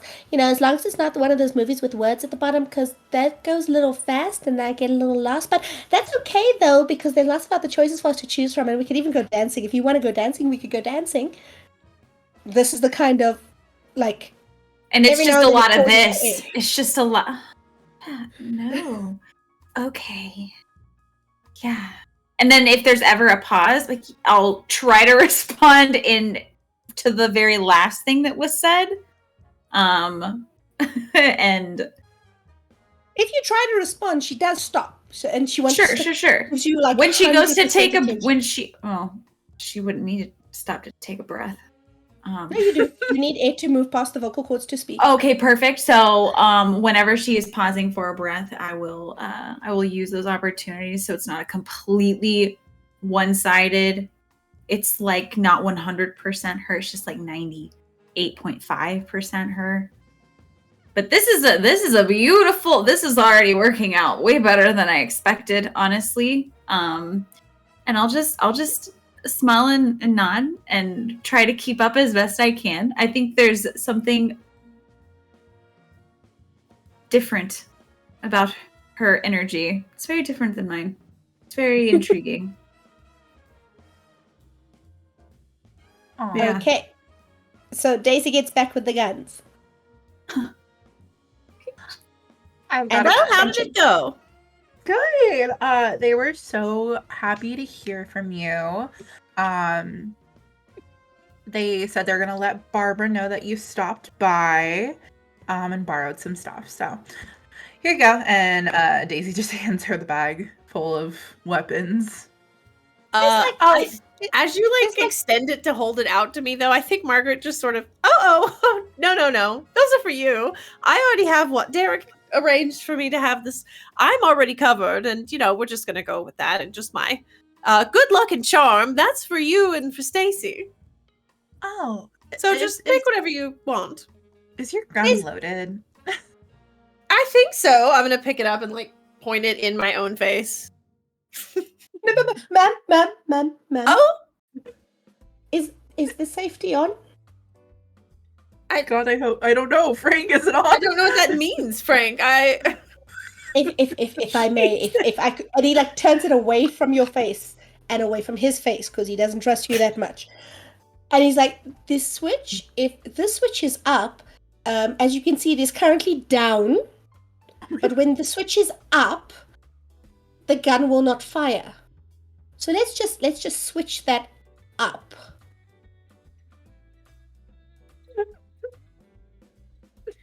It does appear to be loaded.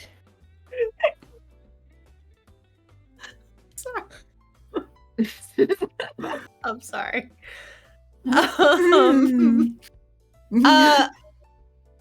You heard him. He says it's loaded. So I think can you make it so it just? I can't remember which way is which. So will you just make it so that when I need it, it's ready to go? He's like, I have a small idea, ma'am. And he goes to the trunk and he keeps a few of your things in the trunk for if you want it, and includes this blood red nail polish. And he kind of takes it on, and he takes the nail polish and with a very fine hand writes a tiny bang when it's at the bottom. So it's like if it points at the bang, the gun can go bang. You know just what I need. Thank you. I will take my That's fine. my gun back. And I won't He point it at noticeably- anyone. They really didn't like that. So I'll He noticeably points it up and makes sure it's up before he hands it to you. I literally grab it so carelessly and throw it in my bag. Like, we're fine. Like, he's holding the bag because when you held it out to her and Margaret didn't take it, he took it. And he kind of peeks at it for a second. And when no one's looking, he pulls out the pink bulletproof vest and puts it on and buckles it on himself. Good thought. But there's 2 pink switchblades, 2 pink handguns, basic handguns. There's some pink rope. There's a pink Rambo combat knife. And there is a pink truncheon. Basically one of those extendable beating sticks. Oh, nice. I want that. I want the beating stick. And a handgun, please. Okay, handgun will do 3 lethal. Okay. And the extendable truncheon beating stick is gonna do 2 bashing. Okay. I'll open the back door. They can be 2 if Stacy also wants one.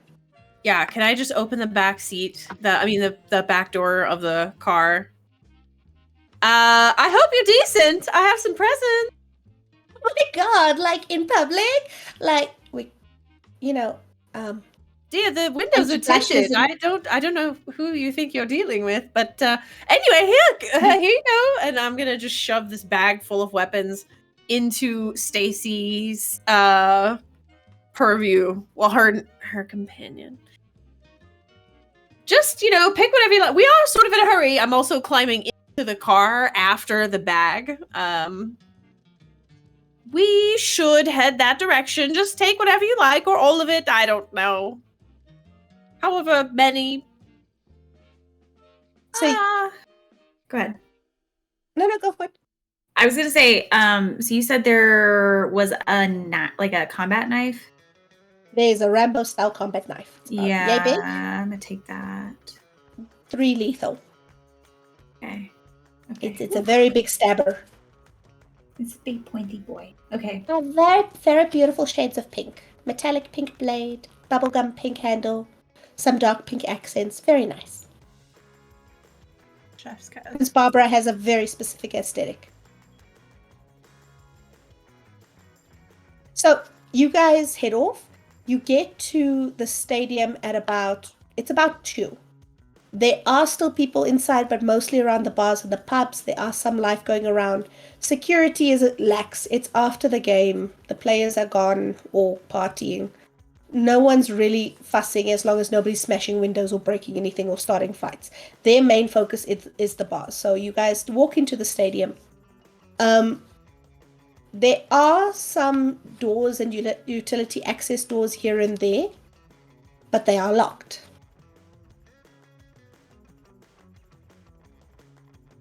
Anybody know how to pick a lock? I don't. What is? Hang on. What is that? That would be Maybe? probably Security. or Oh, It would be larceny. security. Larceny. That is, Larceny. yes. V5 combined security and lying into larceny. Larceny. Well, I'm I- gonna point out y'all have a set of keys that didn't I was gonna work in say the that we have the apartment. keys, right? we're He's forgetting about all them. just standing outside of the door, like, how do we do this? Let me try to pick it. I think I can get it. Do the thing with the credit card. I saw that in a movie once. Just you just stick it in there and you just wiggle it, I think, and it just pops open. Daisy definitely has a multi-tool on her her keyring that has the ability to do that. I realized I had points in larceny.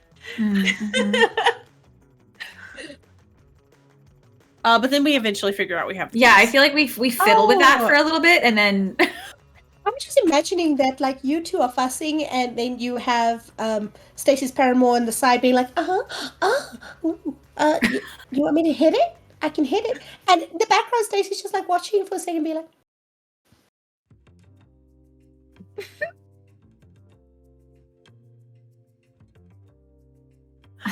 oh, it works. Yeah.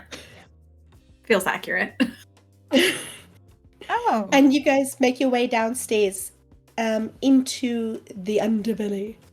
And the first, it's clean. There's some pipes, there's wires, there's some technical equipment, there's a couple of chairs and tables here. It's like it's storage and things. And there's not much going on. And you see a second utility door. This stadium was built on top of the older stadium. They knocked down the surface level stuff, but not the below ground stuff when they rebuilt. And there is a second door, and that second key opens the second door, and you go down a little bit further, and now you can hear the dripping of water. There are very clear signs of mold and dirt, some cobwebs. Not all the lights work, but there are some functional lights so you guys can see. It is very clear that this part was kind of left to just exist. People don't really come down here that often anymore. I think when we get to that second door, like as I don't know who's holding the keys, Stacy maybe at this point, but as we're going to open the second door, I would like to use my premonition ability. I'm trying to kind of see if I can get a heartbeat on maybe what is lying in wait. Like, what is our next immediate obstacle, or like what are we about to have to deal with? Okay, go for it. You absolutely can do that. Resolve an aspect.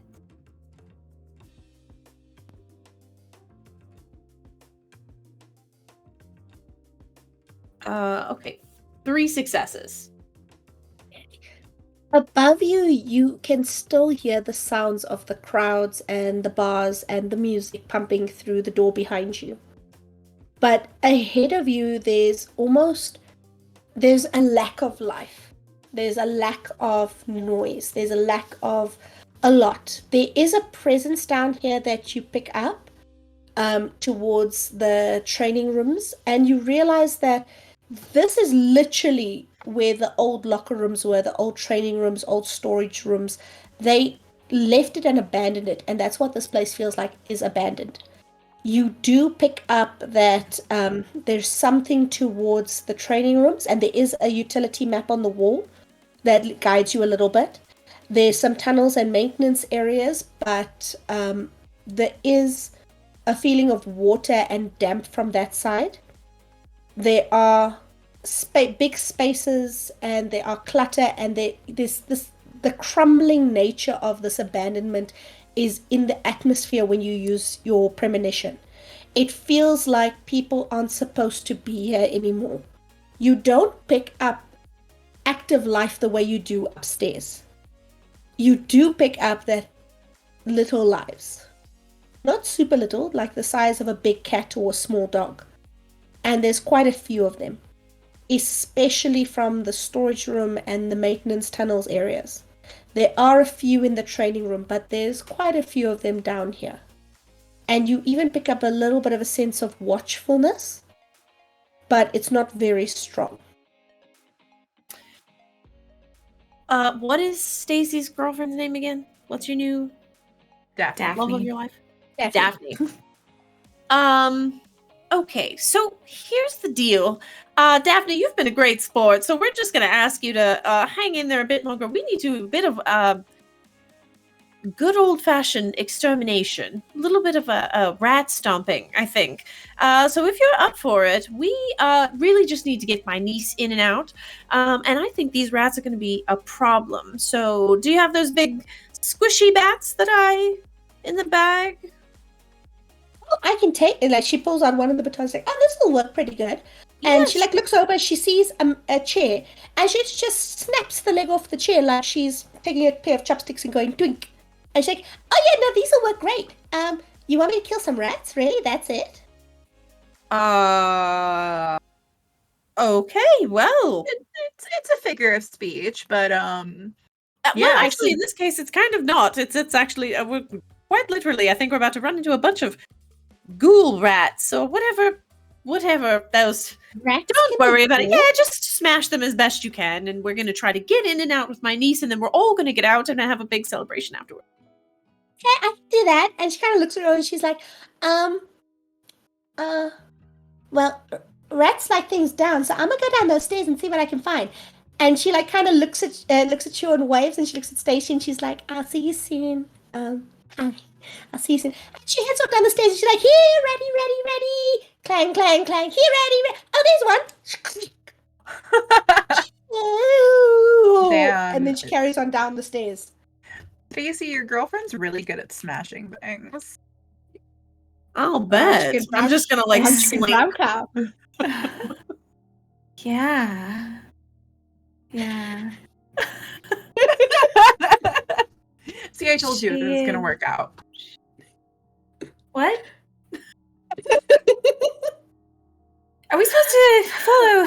Yeah, I would hang on to that one. I'm gonna nudge you forward. Absolutely going last if I can help it. God, with the gun. Yes. I mean, Daisy has a gun too. Nobody's upset at Daisy. So you guys have managed to send, Daphne off to be Daphne the Rat Slayer, and she is making a lot of noise, and so she is drawing a lot of attention in that direction over there. Should have told her just to. Well, you can't win them all. Occasionally, you hear the echo of "Oh my god, it touched me!" Smash. Are you going to head towards the training rooms or the storage rooms or the locker rooms? Because she went down into the maintenance tunnels. Which way did I sense the... It was in the training rooms. Was like the lack of life thing? Yeah. I'm assuming it's coming. Okay. I think we'll start there. I think that's where we should start. And the plan is just to grab her and go, right? If we don't have to deal with this individual. I can I'm gonna be here, just so you know, but I'm gonna be in front of me. Shielding me with your body? Yes, technically. But and Daisy and she's gonna use both Silence of Death and Cloak of Shadows. Which essentially make her, if she's standing perfectly still, she blends into the surroundings. And then Silence of Death nullifies all sound that is made by them.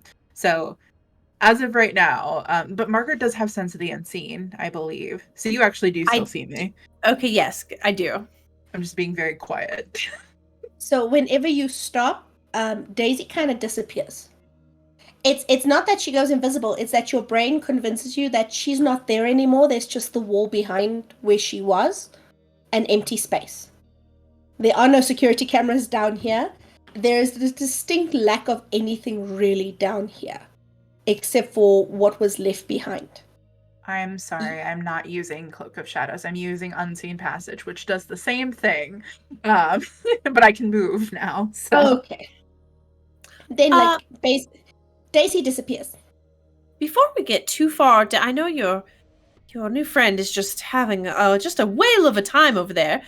Did we have we heard from Derek? Do we know what Derek's working on? He said he had an idea and disappeared. We should probably can you do that thing where you on your little your phone, you send him a message that just is the words and it just comes to where he's got it in his pocket as well?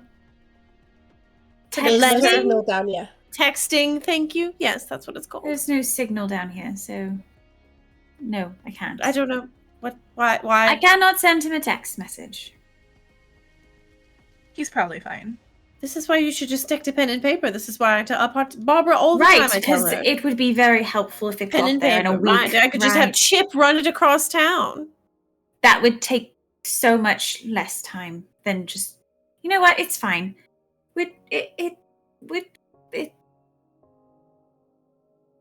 Are we going? Yeah, I guess we're gonna start heading in that direction. I'll get my gun out. Oh my god. When you get to the training room, you open up and there are a few old abandoned weights. It tends to be the heavier stuff that was left behind, not the lighter stuff. There's a few knocked over benches. There is an open space that was basically things were moved to make like an open area. There are some lights on, but there's one or two of them flicker. And there is a room with lights at the far end. It's listed as massage room, but there is a fogged glass window and the lights in that room are on. Well, I think that's as good a start as any.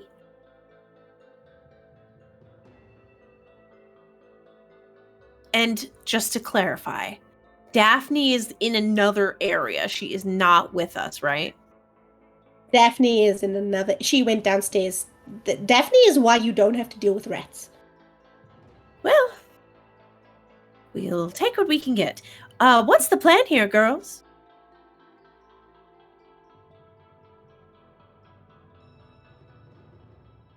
Well, I could try again to just ask nicely. It didn't go so well last time, but you know. if you chat with them, I can try to get her free wherever she may be at.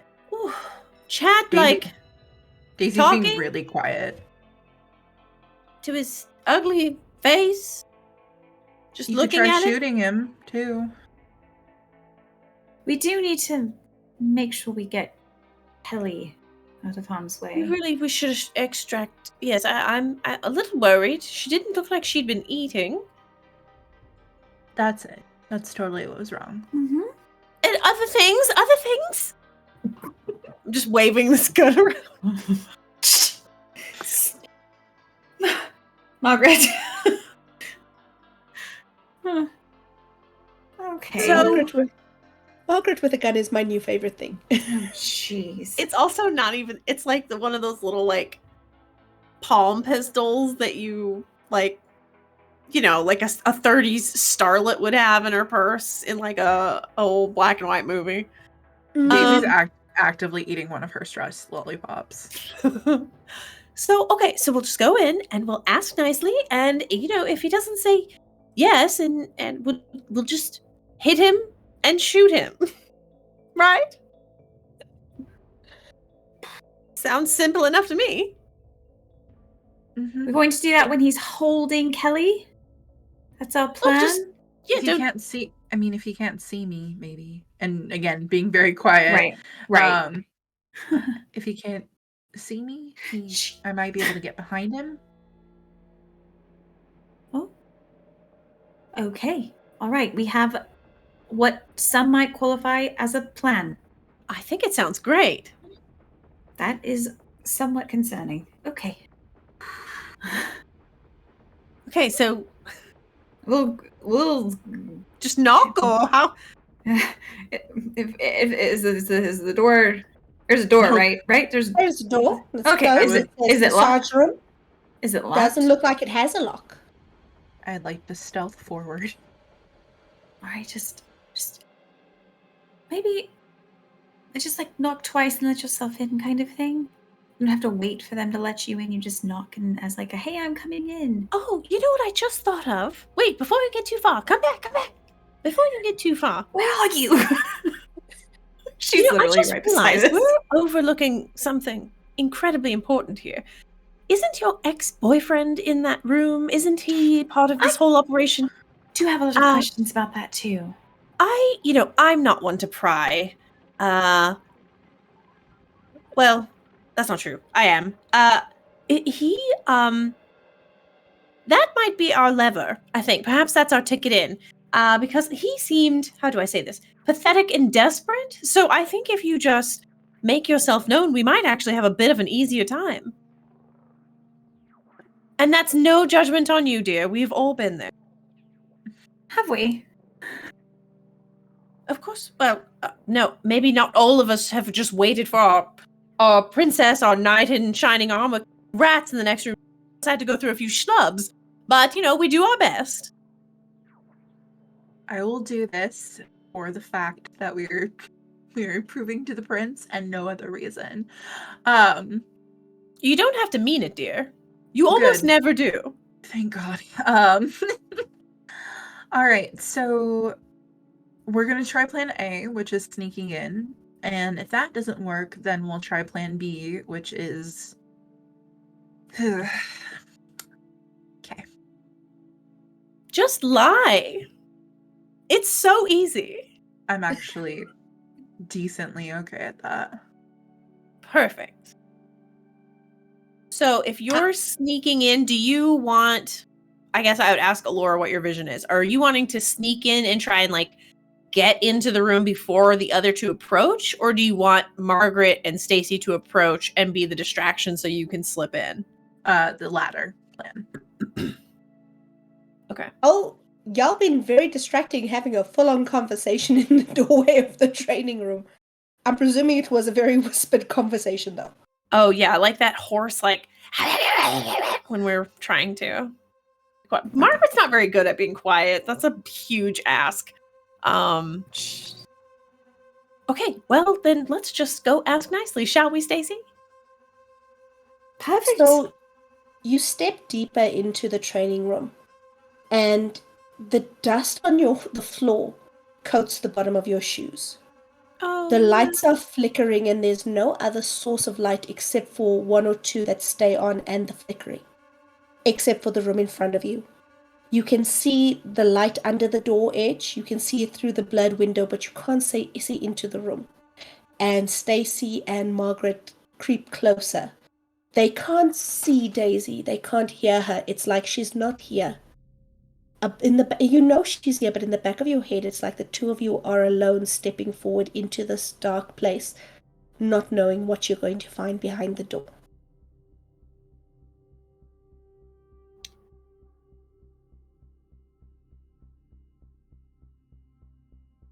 Are you going to?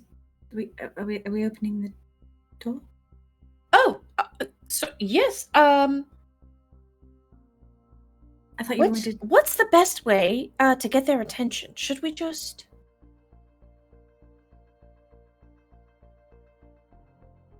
Barbara. I'm gonna take a we probably shouldn't just wave this gun around in their face. I'm gonna stick my gun in my cleavage. I'm just gonna like bury it down right in the middle of my, big mom bosom. Just jam it in there. And I'm going to knock on the rap on the glass with my knuckle. Yoo-hoo! We didn't really finish our conversation earlier. It's very in the middle of hello, and I'm gonna knock kind of violently on the glass. There's no sound. There's no response. Oh. You're really gonna make me touch this disgusting door handle? Oh my gosh. I'll go to reach for the door handle and I'll... Is it push in, pull out? It's a push in. Just like...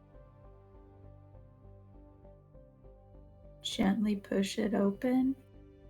You push the door open, and the reason it's so brightly lit is that the light in here above your head is not on, but there are lamps plugged into every plug that you can see. This room is brightly lit, and it is full of things. There is a big desk near the middle, and the walls are covered in pictures and strings and photos and texts and newspaper articles and clippings. There is a portrait of Prince Barbara on one of the walls that the eyes have been gouged out. It has bitch written on top of it. It has fake and an arrow pointing at her cheeks, at her breast. Useless. Bimbo. Pointless. Like there are marks in it and darts that someone has been throwing darts at this picture. This portrait is completely trashed. As you look around the room, you see batches of items on the walls. There is collections of a meeting with a group photo and faces on the edges. There are newspaper articles about fires, about murders, about disappearances on the wall. This person tracks what is going on in the city and makes these information dumps visually on the walls. Strings are tying things together. There is a wall with ritual symbols and pages. There is an entire section on Kelly. Photos of her walking around campus, photos of her in the stadium. There are photos of her outside of her apartment. There's photos of her in her apartment not knowing somebody's watching her. There are photos of the gallery. There are samples of her artwork. On the desk, you find pieces and scraps of pictures of items and notes and scrolls and a lot of ancient text and old vampire artwork. There are photographs of those as if somebody had cut them out and stuck something together, i.e. made that book. If you look around, you find similar to Kelly's collage, you find another collage of Christopher, the toreador who went missing, of his place, of his chowder, of his home, of everything that's been going on with him. And then you see underneath pictures of him in one of the smaller storage rooms chained to a wall. And he is looking gaunt, he's looking pale. There's pictures of the Nosferatu literally draining his blood out. And then there's a picture of the empty shackles. There is no sign of Kelly. There is no sign of Duncan. There is no sign of the Nosferatu. Well, this... and even with the sense the unseen that I'm not really there's not like an invisible assailant like hiding in this room or anything like that. There's no visible assailant hiding in this room.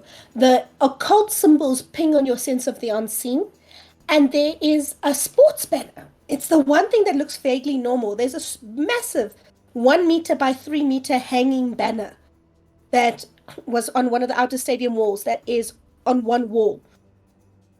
And it's the only thing that seems like untouched. Well, this... Oh, there is one thing I want to point out.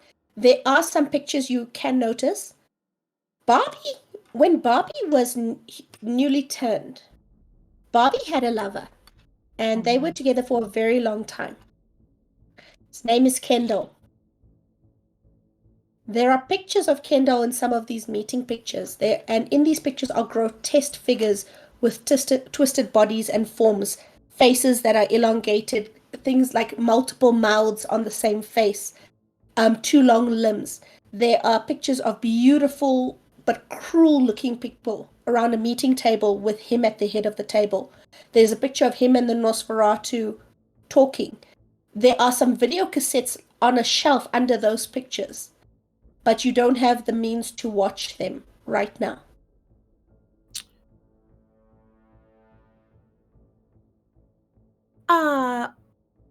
Well, I'll tell you, this seems like not good. Right. I'm gonna take my phone out and snap some pictures of this mural of sorts. Multiple murals. It's on every wall. Even the ceiling has some stuff. Oh yeah. So I got a good camera. You can zoom in. I'll just take a few pictures trying to capture a little bit of everything. Just so that we have it. I don't know if now's the best time to fully dissect it. But because you're taking photos, there is one section. No matter what you try, the photos are always blurred. They're shaky. You can't make out the figure in there. You can see Ken in the picture. You cannot see this figure in the picture. And they're sitting on either side of a table discussing something. Do they have short hair? They have short hair. You do notice there's one of the pictures where Christopher was being imprisoned in the stadium basement. One of the pictures has a corner that looks a bit blurry. Other than that, you managed to take photos and videos of the entire room.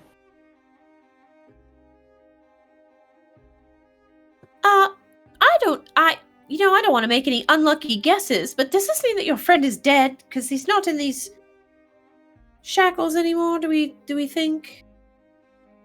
Either that or he's been moved? Either way, we should get Daisy. Hard to say, but we need to find Kelly soon. Margaret, any- when you pass that wall hanging, your unseen sense something's behind it, but not close behind, like a little bit, couple meters in behind. Oh. I don't want to touch anything in this room. I will take whatever, like bat or whatever that Stacy happens to be holding, and I'll use it to kind of tilt the banner aside and look behind at the wall. While you're doing that, Daisy, you wanted to say something? Nothing important. When you move the banner, somebody has hacked the brick away into the actual ground. It's not concreted, it is rock and ground, but it's very stable.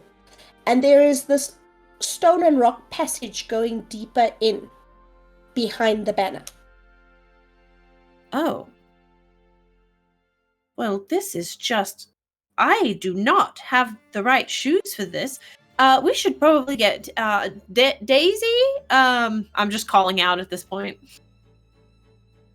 Daisy's going to keep her guys on, but move up to where Margaret could see her. So, not only are we 2 steps behind, but this appears to be the way that they got out. We should probably fetch Daphne and just skedaddle out this way, don't you think? Yeah. That's probably for the best. Your unseen senses tell you there's something inside here. Okay. Stacey, you find some, while you're taking photos and while you're looking around, you find some letters that are open. Who are they addressed to and from? They are addressed to Kendall.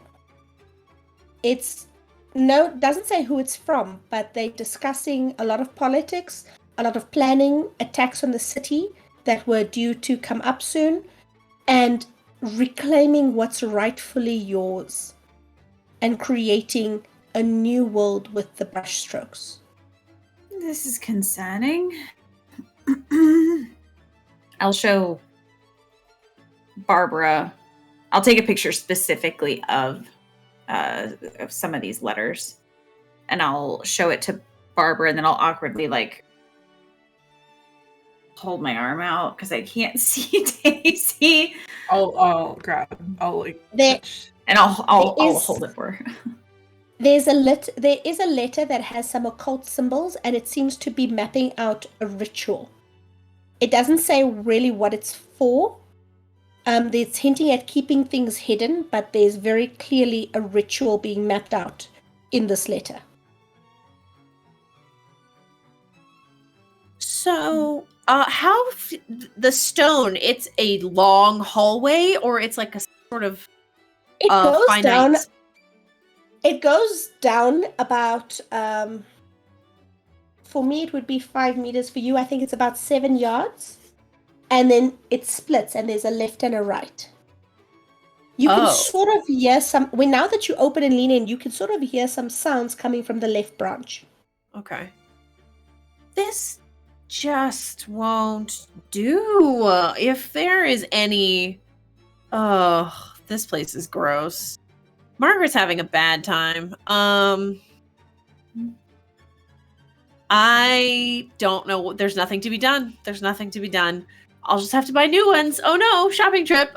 So I guess I will just gather my ridiculous robe around myself. And we're waiting for Daphne, but as soon as Daphne is retrieved, head down this passageway, probably quietly this time. It's a very tight fit. You guys single managed to file? get through. You can go single file. You actually have to crouch a little bit to get through because it's only about 2 yards high, 1 yard across. So you guys have to crouch and squeeze to kind of get through. Okay. Are you going to go left or are you going to go right? Probably towards the left, since I kind of got a little ping in that direction. Okay.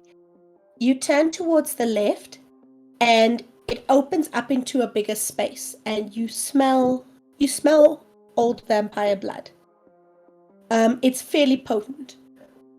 When you step out of the tunnel, the space has been carved out of the dirt and the rock. And there are shackles on the corner. There are some used blood bags lying on the side.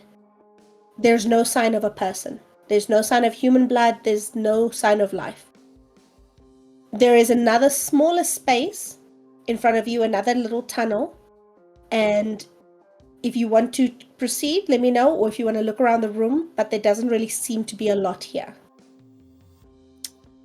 I think at this point, we're trying to find, I'm worried that Kelly, the longer we wait, the more dead Kelly's going to be. And that's going to be real bad. And also I'm a little fond of her. So I think I'm going to just, if there doesn't seem to be anything obviously helpful to us in this space, I think I would just continue to follow the little sort of gut instinct that I'm getting. So you go through the next passage and it's much shorter. Sorry, it's the same size across and up and down, but it's shorter. It's only about a yard or two, and you pop out again, and you see with their back to you, it is Fallon the Nosferatu, and he is crouched down, and he's got a bag, and he's busy shoving things in this bag. He's grabbing clothes and shoving it in. He's shoving a journal in. He is like scrambling to grab. There's a cot in the corner, a bunch of old blankets in the corner. There is a tiny little mini fridge attached to a car battery, and there is a single lamp. He doesn't realize you're there yet. Do I see Kelly anywhere? You do not see Kelly. You do not see Duncan.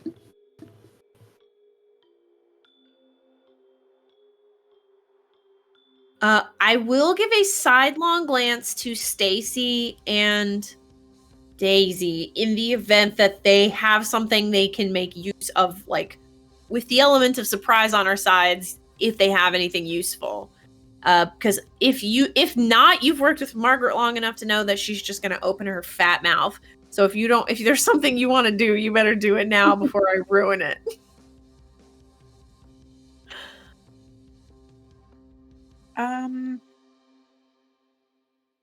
Daisy's just gonna try to get into the room.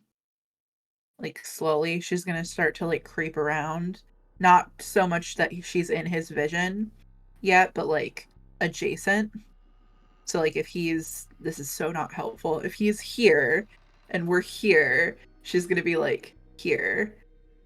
If he has his back turned to us. Are you still obfuscated? Yes. That is the goal, at least. So you're circling the room to get to near him. His 4 o'clock. Okay, gotcha. Okay. Does Stacy want to do anything? How far away are we from him? It's not a big space. Okay. Couple of steps and you're right on him. Okay, perfect. I don't need more than that. I'm gonna hold by. I feel like Margaret's gonna try to talk. I don't know if this guy has information that's gonna be helpful, so I don't want to like go full feral on him just yet. So I'm gonna I will ready my knife. I couldn't remember what the word was, but I'm gonna just hold off because I know Margaret's about to talk. And I don't know if we want him dead or alive yet. Daphne is standing in the doorway and Daphne is just kind of like holding up the chair leg.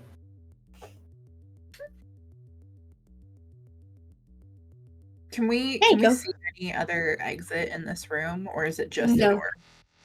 So we're the door that you're blocking the door.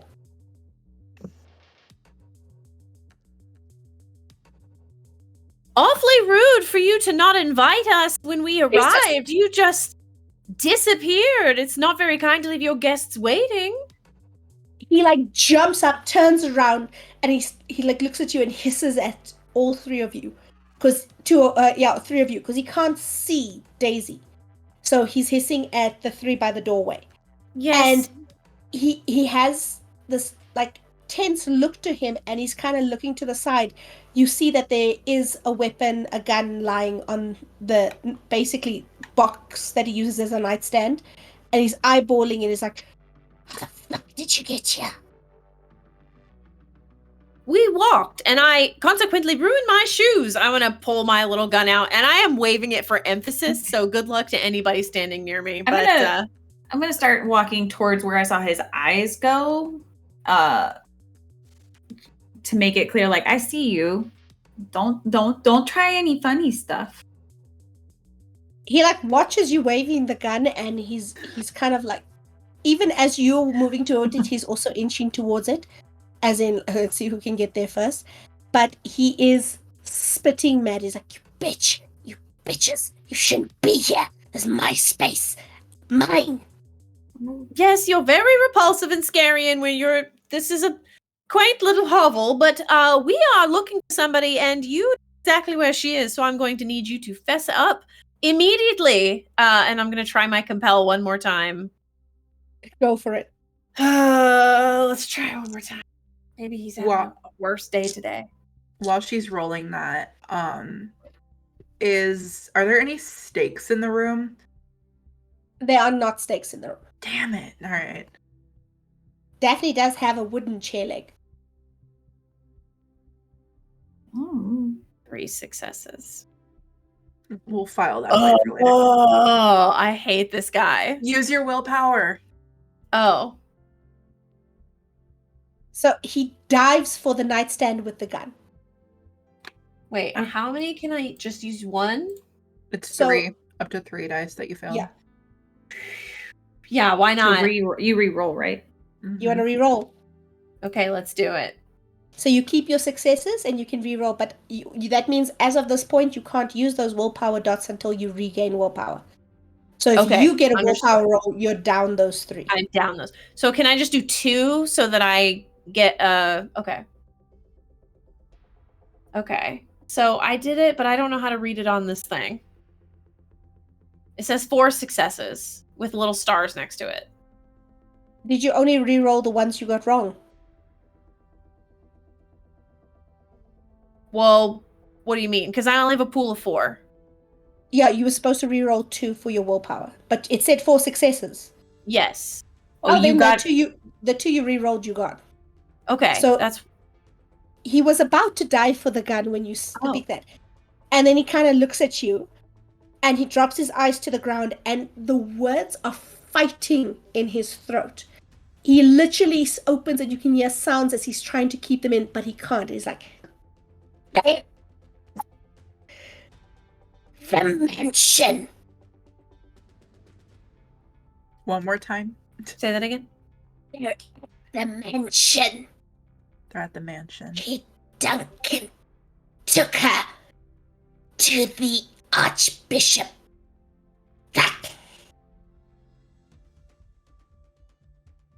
Would any of us know that term? Has anyone ever had dealings with the Sabbat? That's a no from me. No. Look, it's kind of like Prince.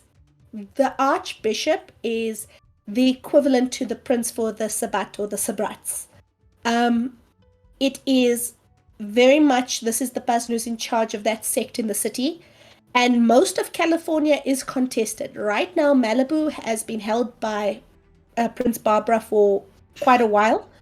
But they haven't driven out the Sabbat presence in the city. It's just kind of gone quiet. Okay. Okay. Daisy is going to... Daisy's going to reach over to Daphne and take the chair leg. Oh, sweet Daphne. And she's going to try to, while he's in this stupor of however many seconds, try to get behind him and have the stake at a ready, essentially just pressed against his back. So the The second you makeshift take stake. the second you take the chair leg, you become visible because you're now interacting with something else. Cool. And he sees you, sees the chair leg, sees Daphne, and he starts trying to dive for the gun again. Because the compel was to get him to speak, and he spoke. Okay. No, I'm gonna try to. No. I'm actually not even going for the gun. I mostly kind of just want to tackle him. Like I kind of like I don't want to, but like I feel like that feels more appropriate. I'm just imagining no. Just no. I'll just like try to like do a little stabby stab like in the shoulder. Okay. So roll me a wits brawl. If you can get higher than he does, then you get it.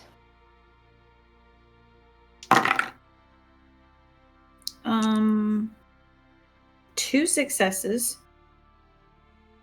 Well, lucky for you, he rolled a botch, so 1 success. You tackle him. You knock him sideways. Do you have potence?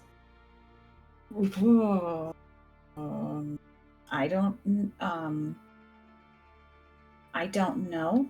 That's one of your disciplines if you have it. Then I. Oh, I do.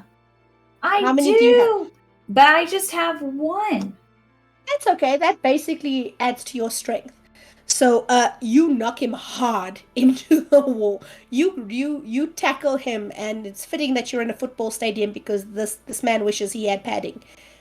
He was expecting soft little girl, and you knocked him so hard that he might believe he's a soft little girl who needs her pigtails braided for a day or 2. Mm-hmm. You don't need that right now. You don't need that. I'm just gonna, and I don't know if I don't know in the span of all that. I don't know if I would have seen Daisy, but he needs to just stay here. He's kind of on the floor, curled up away from you. Oh, perfect. He looks at you and he looks over your shoulder, sees Daisy coming with a stake. He's like, I can be useful. I know things. I can tell you things. What can you tell us? Daisy's what do you demeanor wanna has know? shifted again. What do you want to know? You let me go, I tell you what you want.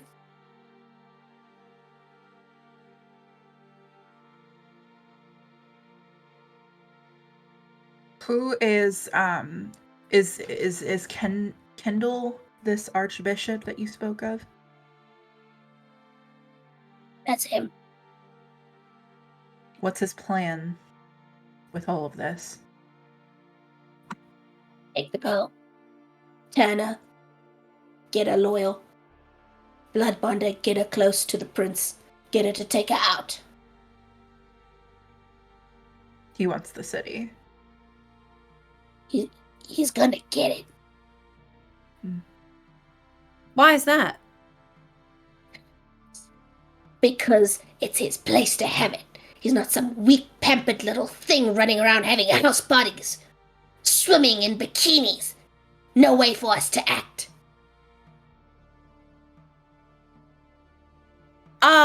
First of all, whether or not Kendall is in charge, no one is taking away our bikinis. And second of all, I will have you know that I raised that pampered little brat. She is in my spitting image, and I could not be more proud or jealous. And we're not going to unpack that right now. And I'm going to shoot him. He's on the wrong team. He's unredeemable. So I'm just going to shoot him. You don't have to roll. You shoot him, and you just do me roll me a 1d10 and tell me what the number is. Oh God. Margaret's like, what does this do? I'm not gonna make you roll to shoot him. 7. Okay, so you and I promise you this is just random roll. You shoot him in the crotch. In the pelvic area, that is where he gets shot. Feels And right. he screams and calls over like, "You bitch! You dirty fucking bitch!" I stab him with Show the you, stake. I'll teach you." I stab him with the stake. You stake him. And you are you manage to get him in the heart because it's just cinematically appropriate that you come over, and as she shoots him and he's writhing, swearing at Margaret, Daisy comes and gets him in the heart. And he goes limp and he becomes the corpse he actually is. He enters torpor and he is out. He's so cute. He thought we were gonna let him go. That was so cool. And she looks at Margaret. Oh, well, Please don't shoot again. Now I understand a little bit better that this is a little less effective, but it seemed to sort of do the trick. So I'm just going to keep going with this. We should get a move on. Come on, girls. And I'm going to just like kick up my robe. Hey, Daphne, do you want to haul him over the shoulder and bring with us? No problem. I'm gonna have to drag him by his feet through the tunnel, though. That's fine. Is there like a duffel bag or like an equipment bag? He was filling a bag. There's a duffel bag he was filling he was stuffing his stuff into. Daisy just throws all the shit out, and hands it to Daphne. When you throw, it's clothes. There's some papers. There's some notes. There's an address book. There's an address book? I'll take the address book. That seems okay. Anything of note in the papers? The address book has some random notes scribbled in. It's sort of like an address book and an appointment book and a notebook, and this guy just writes random things in random places. The one that stands out is you do see a circling on the date that Kelly disappeared. You see a circling on the date that Christopher disappeared. You see a date yesterday that says the Toreador's gone. Not sure who grabbed him. And you see in the address side, you see the Kingdom Mansion. And it is an address. It is in it's still a nice part of Malibu, but it's not really a fashionable part of Malibu anymore. It's not on the beach. It's more on the inward side and where there's a lot of estates. I'm sorry, he named his estate after himself? He named it the Ken Dimension? The Kingdom Mansion. Got it. That's somehow worse. It's so like him, though. You didn't have the best opinion of him when he was seeing Barbara. He's very self-involved. He's got a thing about perfection. What is it with men? Oh, they're terrible, dear. They're awful. Daphne, you're just swell. All of them. Frank is fabulous. So is Francois. Francois does take the cake here. True, Francois gets a pass. Chip is awful. I'm going to we should get out of here. Let's grab whatever we need, throw it in the duffel bag. Drag his body out of here. The body is just going in the duffel bag. Yeah. Oh. But we have to go through a bunch of people and there's cops out, so That's why we emptied it. So smart. I am now the smartest person in the room. Daphne kind of lifts him up and shoves him in, and his one leg isn't fitting, and Daphne looks at him for a second, and then looks at Stacy, and then just shoves in you a crack, and then zips the bag closed. Well, it's alright. He didn't fit. He fits now. Yeah. And Daphne starts dragging the bag out the way you guys came in. Sometimes it's better to ask for forgiveness rather than permission. We should text Derek. If you do check out the right branch would take you outside the stadium to a manhole in the parking lot. Oh. Oh. Well, definitely not going through a manhole. But That might be smarter than having to drag a duffel bag all throughout the stadium with a body in it. that's true. Well, I'll go back the way we came just to cover our tracks. And we need we took the car here, right? Margaret, Yeah. I didn't get all the rats, so you might want the club if you're Oh. going to go that way. What's a manhole? Let's an adventure. Let's go this way. And I'm just nope, not doing the rats. Nope, not by myself. Your Nope. shoes are already ruined. They're already Why do ruined. we have to go shopping? It's fine. But we should topside text Derek, and also we should go. Oh gosh, I don't want to deal with Kendall.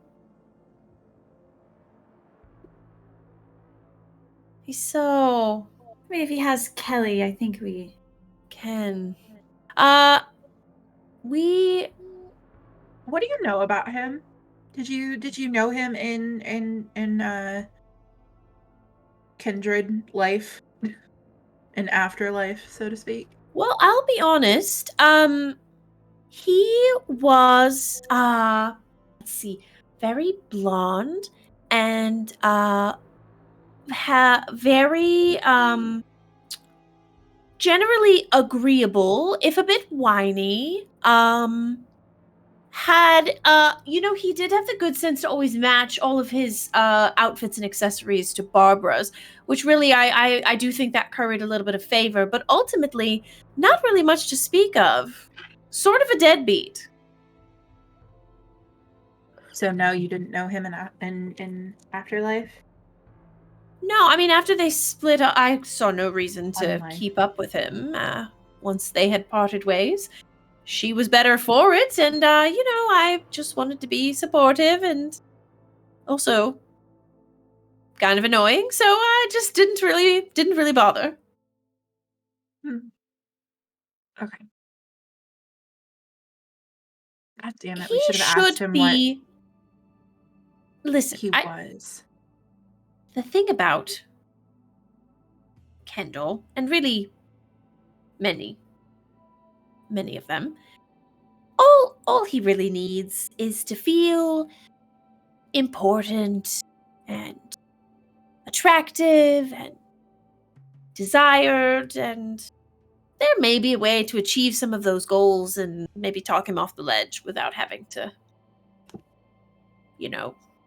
escalate things further. We could try that route. Did she dump him?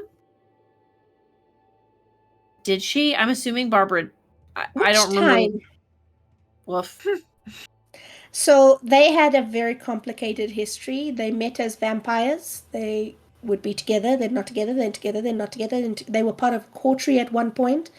Sometimes she broke up with him once or twice. Very less he broke up with her. What's his clan?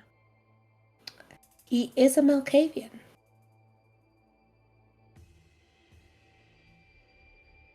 Okay. So yeah, and they have been split for just before Barbara became Prince of Malibu. He went off and broke up with her, and you haven't really heard much from him since.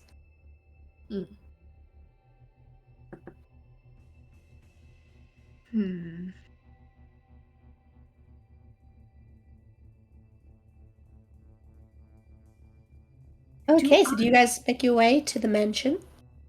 Yes. Yeah. You asked, do you? I mean, I don't know. I'm not sure what else we can do to prepare, and I think we're really just trying to in and out. So unless we can think of anything else, I think we should just go there. My only other thought is that I could potentially make myself look like Barbara, but he's one of my clans, so he could maybe see through it. I don't know. Well, I would volunteer given that I look just like her. You could barely tell us apart standing next to each other, but he does know me, so that's the only reason why he might not fall for something like that. The only reason. Absolutely. Well, I mean, like, you're a lot older than her, though. No, that's not Daphne. We don't And pay you. you don't really dress like her. Okay, well, that's And enough. you don't sound like her. Daphne, better when you were just holding the chair leg.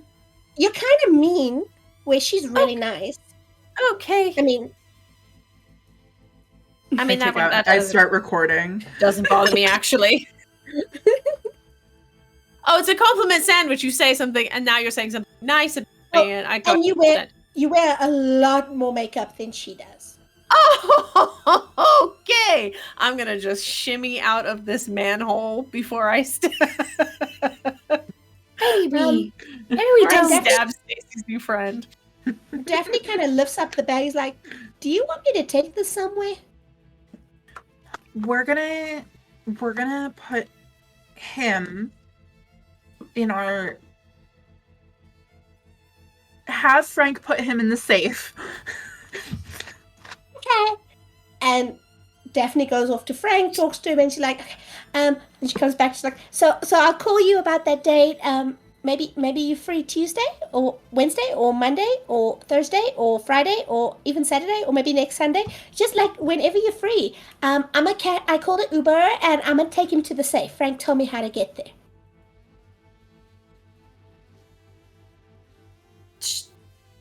Yeah. So like when you're free, text me and like we can do the surfing Right. thing. Yeah. Bye. Bye. Bye, Bessie. Bye, Barbara's mom. And she transfers off. It was a deep cut. Yeah, I guess let's head that way. All right. When you arrive at the mansion, it is shrouded in darkness. There are guards here and there, but not as many as you would expect to see. Mostly the guards are by the main entrance, the driveway, the gate. They're not really patrolling the grounds as much. There are lots of trees. There's a massive ground lawn. The house is huge. You can't really see what's behind it. It is on a big hill. You see this house is about 2 or 3 stories, but it's not in the best repair. It is a much darker color scheme. It has a statue of a man in, like, literally a statue of a man in the driveway as a centerpiece of a fountain, and some cobblestones going up to the main house. Is there any active... I hate to send us back down into the dark depths, but is there a manhole anywhere? I mean, he was working with a NOS, so... There's some on the street, but you don't see anything that might lead to the house.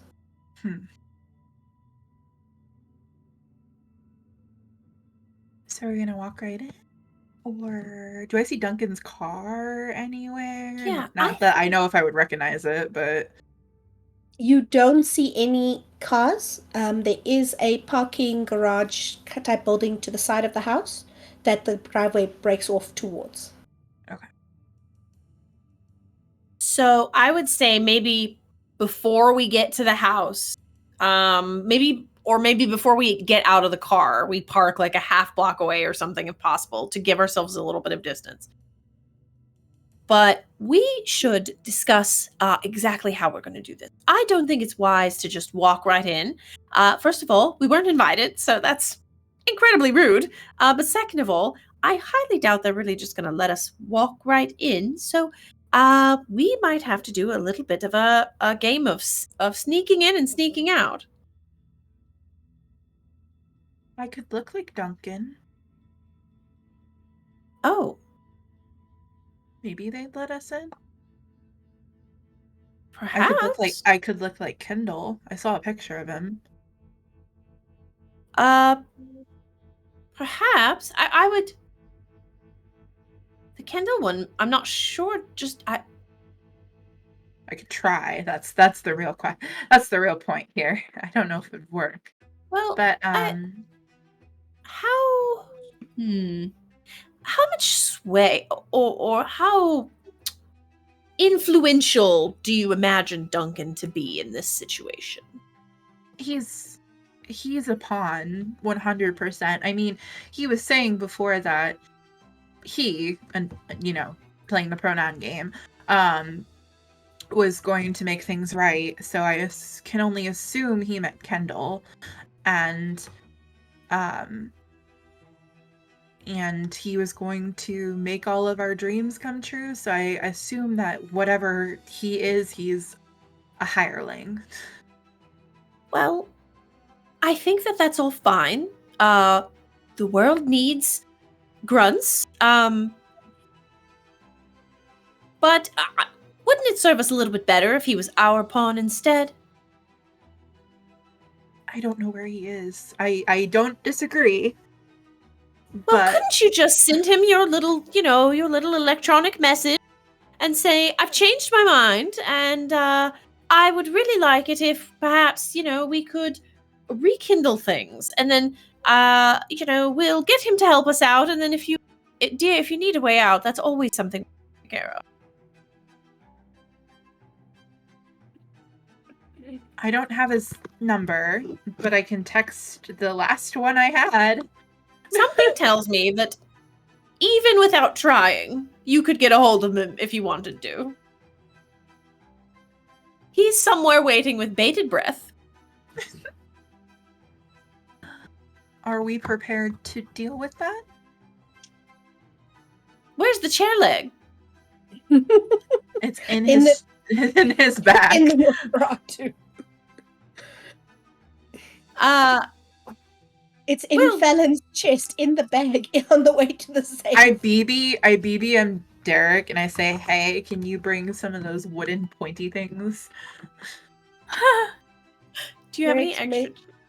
He messages you back. He's like, I could be there, but it's 2 hours till dawn and I don't know where there is. I'll try and make it, but no promises. I drop a pin in my location.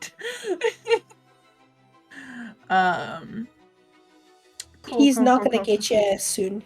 I didn't expect him to. Well, we should. I will make an attempt to text the last number that I had of Duncan. Sure. And we don't have to kill him tonight. I mean, we could keep it going for a day or two till we can restock, have time to rest, do our little, our mask and our or we could kill him tonight. It doesn't get delivered. Okay. Well, in the address book is his number in there? Oh. There isn't a number, but there is an idiot with this address. That's as good as any. He would have probably saved the number on his cell phone, which you guys did not take when you left the house. Or left the apartment. I thought that was Kelly's phone. Okay. Well, we could always just try to sneak in ourselves. We might have to. Or I could ask for Duncan at the gate. That's another tact. All I'm saying is, it might be easier to just get someone to do it for us. That's always my preferred method. So if we can just convince him that it would be in his best interest, I mean, honestly, does he really think Kendall is going to make his dreams come true? My daughter is the one that has had every career under the sun. Every dream you could have, Barbara's done it. Why does he think that Kendall is going to be able to do anything for him? Tell him that. Say those things, but in your cute way that makes him want to do things. Cool. I'm gonna use Mask of 1,000 Faces, and I'm gonna be some nondescript bitch. It doesn't matter. And I give Margaret a nod, I give Stacy a nod, say, I'll be right back. I'm gonna walk to the gate. There is a Um, guardhouse at the gate. Yep. And just do a little rap on the The window Hi. opens. The window Hi. opens, and there is a woman with curly blonde hair in a security guard uniform, chewing gum with her mouth open. Yeah. Hi. I have a message for Duncan. I think he's supposed to be here. It's from Daisy. It's really important that it gets to him.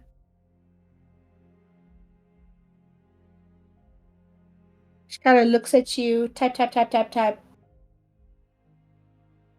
Type, type, type. Okay, what's the message?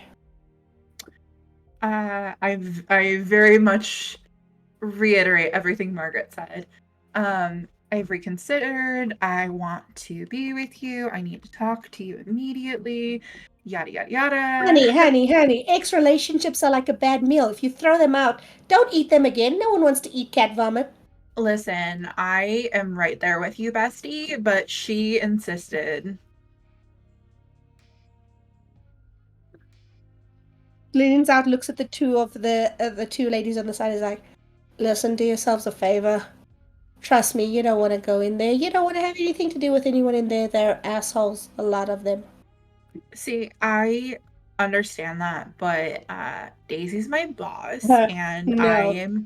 I'm You gonna think get you fired. understand that.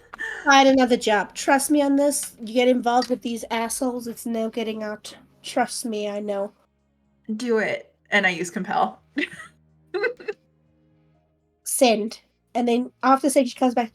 Bitch, you don't have to be using your disciplines on me. Sorry. It's just,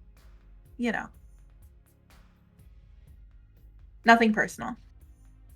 Very fucking personal. Fucking vampires can't keep themselves in their own goddamn brains. I sent you a message. Now what do you want? You can go away now. Okay, bye. And she closes the window.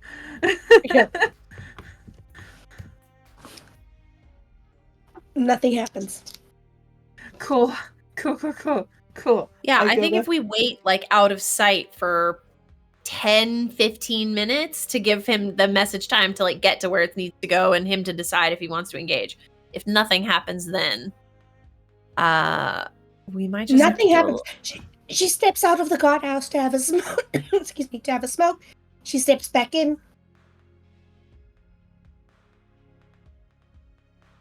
Oh, I meant like if a message shows up on Daisy's phone all of a sudden out of nowhere. Okay. Well, we gave it a shot. Now we just... Does this mean he's going to leave me alone? Thank God. It's kind of more that there's stuff going on and he's probably not going to check his email for a while. Makes sense. One can dream. So we're sneaking in? We're gonna have to, or one of you is gonna have to convince the guard to let us through, because she definitely doesn't like me. Well, she doesn't like the face you are wearing. That's true. We should probably just try to sneak in, I think. I can't think of a good reason for us to be here. We could cut through the parking garage.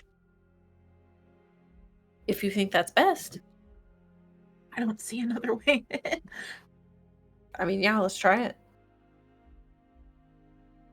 God, I wish your girlfriend was here, Stacy. Well, the gate guard did mention that the house is very full of assholes, and she mentioned disciplines. She was very much human because she's chewing gum and eating things. Mm-hmm. I assume she was a ghoul. At least I fucking hope she was. Okay, so if we go through the parking garage, we think that's going to lead us back into the estate. Is that right? The parking garage is next to the house. The house is within the estate. You guys are at the outer wall. There is a lot of unkept garden and trees leading up to the house. There are the wrought iron gates next to the guardhouse. There are a couple of guards patrolling, but they're like all lingering around the entrance points. They're not really walking around the way they're supposed to, except for one or two. Okay, well then I think our best bet is to just wait for them to pass by and just do a little sneak through the hedge. You can do Alright, that. then.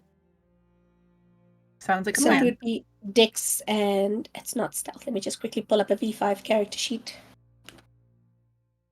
Is it stealth? It might be. There is a stealth. Then Yeah. it is stealth, so it'll be Dex stealth. Okay. And nothing can go wrong. Dun, dun, dun. Why do I keep suggesting plans that require stats I'm really bad at? 2 successes. Oh. Okay. Okay, it says 4 successes, possible messy crit. Holy hell. What does that mean? It That- means you were Okay. very stealthy. That's what Okay. it means. Great. I got 3 successes. I'm good at this. Okay. So the funny thing is the person with obfuscate is the least sneaky out of the 3 of you. But I'm going to presume that you're too busy eyeing for familiar faces among the guards to really be that concerned. Your main concern is don't be spotted. Stacy manages to stealth her way through by following behind the massive hair that is Margaret. Margaret, there is an ability to not be noticed by servant people.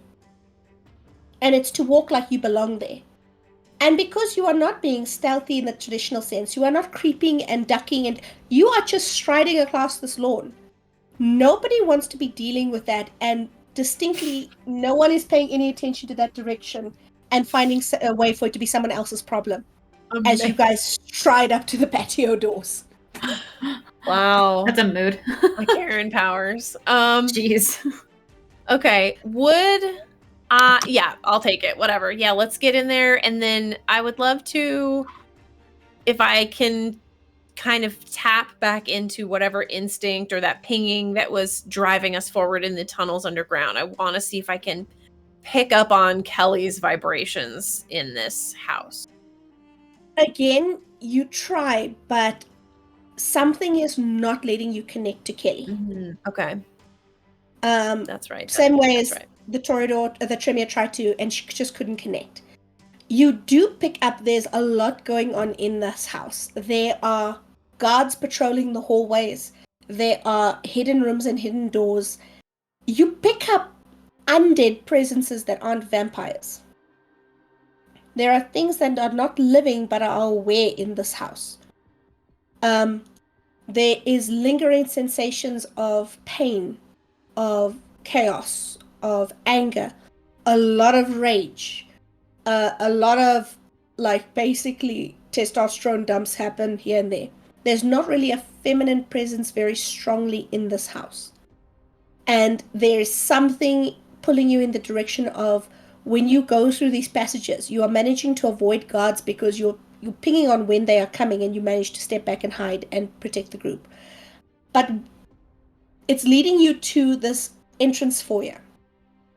And this grand sweeping staircase leads up to these double doors. And something is telling you that's the direction you want to go. Okay.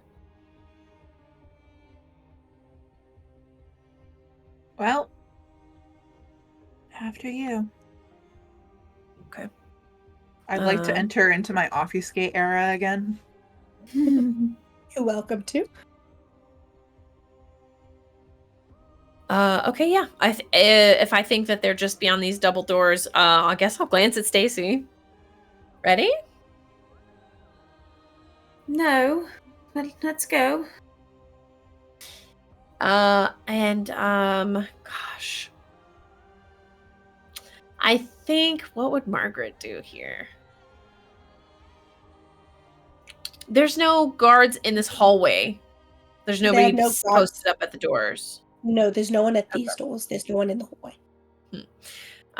Okay. Can I kind of sneak up to the door and see if I can listen in? Does it sound like there are people on the immediate other side of this door? Like, could I, in some perfect universe, just eat the door open just enough to peek in and see what's happening in there? You don't need to. The door is made of glass panels. Oh. And looking through, it looks to be a massive ballroom. Oh. It was once magnificent. It was as beautiful, massive chandeliers that have become rusty. It is covered in dust and cobwebs. And one thing you notice as you're going through the house, there are a lot of stuff in this house. There is Hercules wrestling the lion. There are depictions of cowboys. There are iron statues of horses and bulls.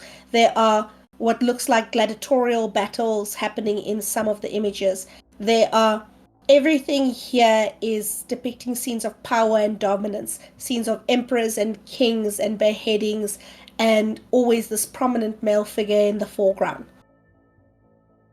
Inside this ballroom, you can see similar tapestries lining the walls, and there's a pair of sliding, completely opposite. There's a pair of glass doors that lead out into the garden. There are 2 staircases going up to another level, and there is a landing with a door set behind it, another glass door set. But you don't see anyone in the room. Okay. I think if we don't see anybody in this ballroom, maybe we can just sneak in and try to push forward a little bit. Try to keep being sneaky, quiet peoples. Yes.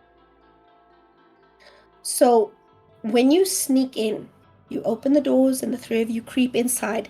And once you've taken a couple steps in, the doors close behind you.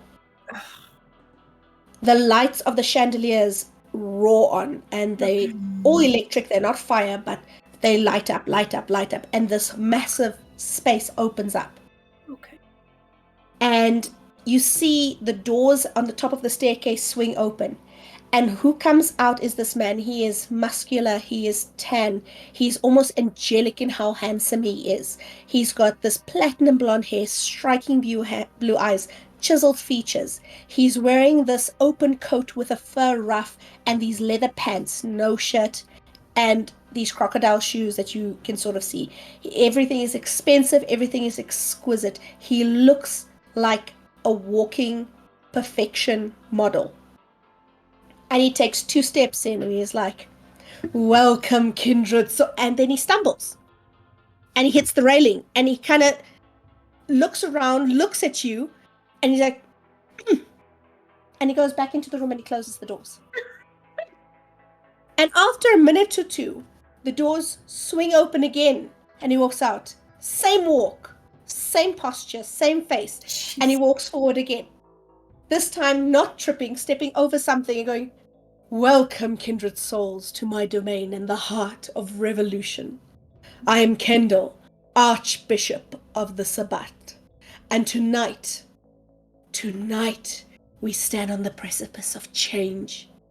For too long we've allowed ourselves to be ensnared by the delusions of the modern world. False egalitarianism and weakens our kind. Equality for those who deserve none." He gestures like towards where the city would be and be like, "Barbara, the self-proclaimed Prince of Malibu, represents an era of complacency and deviation from our true legacy. It's time to cast aside the shackles of distorted reality and return to the roots of our power, to the rightful order that has sustained us for centuries. A true patriarchy of our kind is not a domination to be feared, but a structure that ensures our survival and dominance. It is a hierarchy that acknowledges our strengths and revels in them, not a feeble attempt to weaken us all. Tonight, we embark on a journey to reclaim our birthright, to wrest control from those who would weaken us. Together, you can be part of forging a new future, unburdened by the misguided notions of the past. Join me and embrace the power that flows through our veins, and let us usher in an era where true patriarchy of our kind reigns supreme once more." And behind you, there's this eruption of applause, and there are 6 or 7 guys who have stepped out from the tapestries and behind you, all applauding and shouting and "Yeah!" And he's holding a pose, looking at the 3 of you with his offer to join. Do we recognize any of the guys that are behind us? You do not. Okay, thank God. Does he acknowledge all three of us, or does he seem like he can't see me? He acknowledges all three of you. Kendall, dear, this is very impressive. Margaret. Good to see you. You look perfect, as always. Of course. Bit of a tiniest, teensiest, weensiest little hiccup with everything that I think that you have laid out for the evening. Whatever it is that you have planned, we should maybe just have a chat, because I think it's not going to go as well as you think it is. And I would just love to help you prevent this from blowing up in your face. Why would it blow up in my face? And he starts walking down the staircase towards the three of you. Everything is ready. Our plans are in place, and the three of you have arrived for your opportunity to join the new order. Come now, Margaret, you can't be happy under the yoke of Barbara.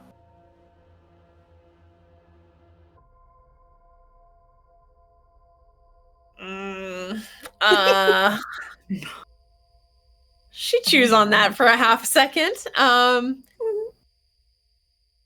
I think while he is kind of making his way, like still doing his kind of grand entrance thing, and there's guys behind us clapping, do I get a sense coming from any of the other, where maybe he walked out of, or like am I picking up on a direction anywhere in this room that I think Kelly and maybe Christian, if he's not dead, might be?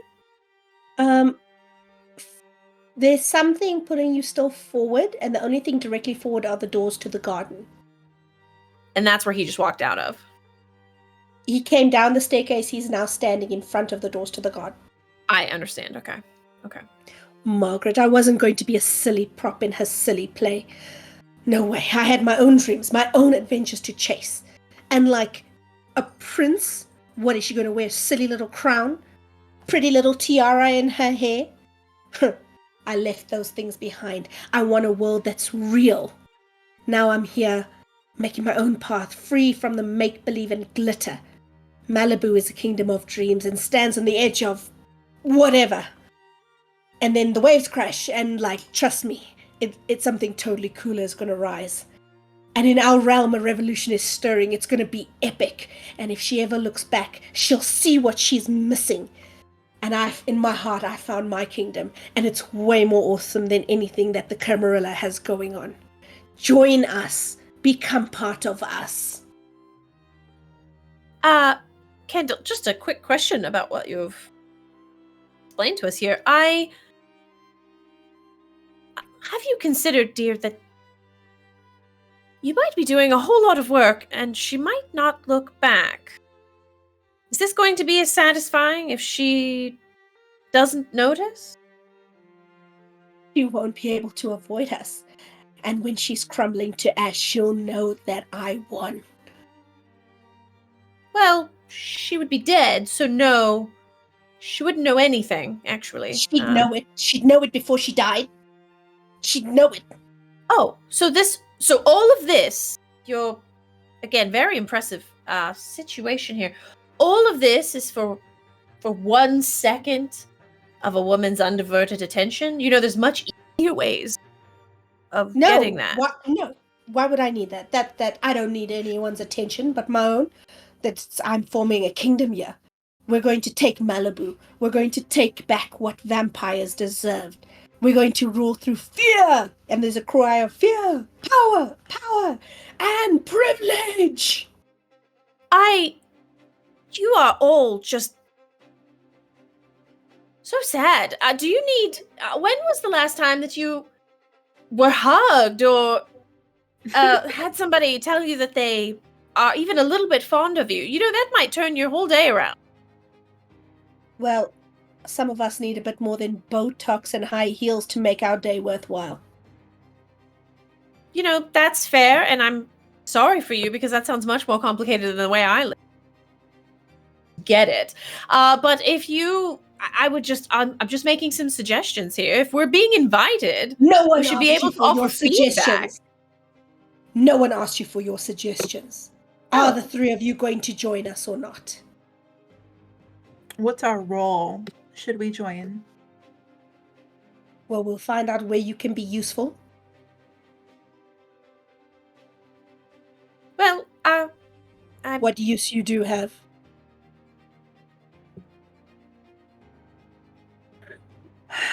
just not really. I haven't really heard any selling points yet. So I don't know if you're. Is this your pitch every time? Is this how you got all 7 of these? Your army, I should say. 7. We are far more than 7. Oh, You'll these are see, just soon you'll see. These are my entourage. My boys. Oh, fun. Wonderful. Well, just quick, I don't know, quick question, I suppose, to my companions. Are we going to join this rise? What was it? Something awesome? Are we going to join the revolution of awesome? You'd have to prove yourself first. We need to know that you're strong enough to stand with us. How would we do that? A test of power, skill, perfection. Dance battle.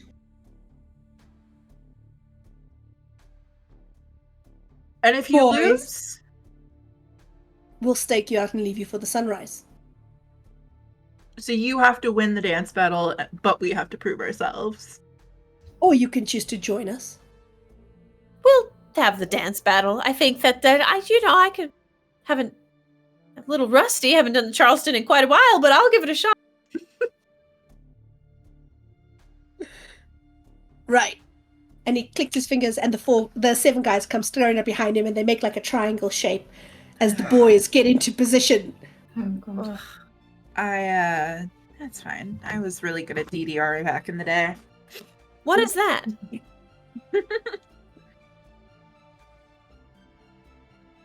You sure you want to do this? You I want to get go up just- against the power? I just do what you have to do, Kendall. Let's. They're going to dance. They're going to dance. They're going to dance it out, as our forefathers did. Oh. So, this is going to be a performance check. Dex performance. Thank God for Dex. I think Are we we're all gonna making dance this? battle. Are we all making this You check? are all making this check. Jeez. I have Check never been more proud of myself for putting points in performance. Amazing. Being a social media star, I am going to bust out any TikTok dances I know. I love it. Okay. Uh-huh. I got 1 success.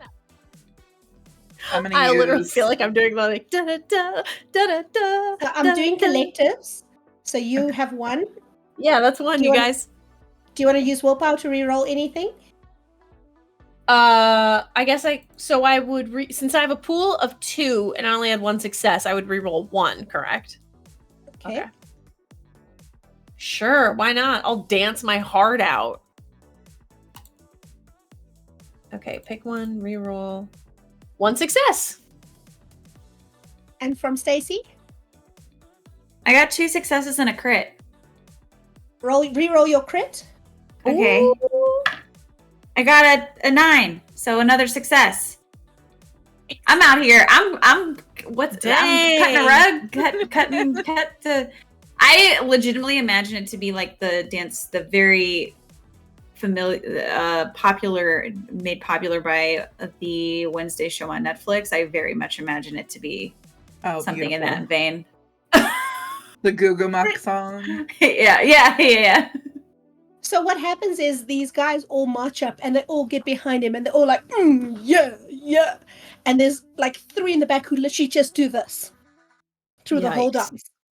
They do the sway, and the other three Wow. start supporting Ken, and he's obviously the lead. Kendall is obviously the lead dancer, and he's breakdancing, and he's showing his moves, and they synchronize, and they fist bump, and everything's going great for them.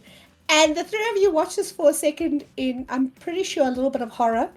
It's totally not Yeah. not gay at all. How all these shirtless guys are fist bumping and hip bumping, and so straight. And then you guys get your turn, and one by one you have Margaret, who Charleston's and does this little, she looks like that 70s mom with the margarita glass in her hand and the tight pants and the heels, and she's doing her little boogie. I and look she's like I dancing am clean boogie. alone in my living room. Like I've forgotten everyone's here and I'm drunk with a gimlet. Like Oh, I love that for her. Yeah. that's the kind of dance I'm doing. Pretty much. And then you have Daisy when she steps on her turn, and she nails those TikTok dances. She is on the beat, she is on point, she is hitting every mark, her moves are in place. Even one or two of the guys is like, while you're dancing, he's like, yeah. And he copies the dance move because he also does the TikTok dances. And then he gets like nudged hard by Kendall, and he's like, Oh my "Mm." god. And the guy's like, sorry. Amazing. Out here renegading for my life. And then Stacy steps up.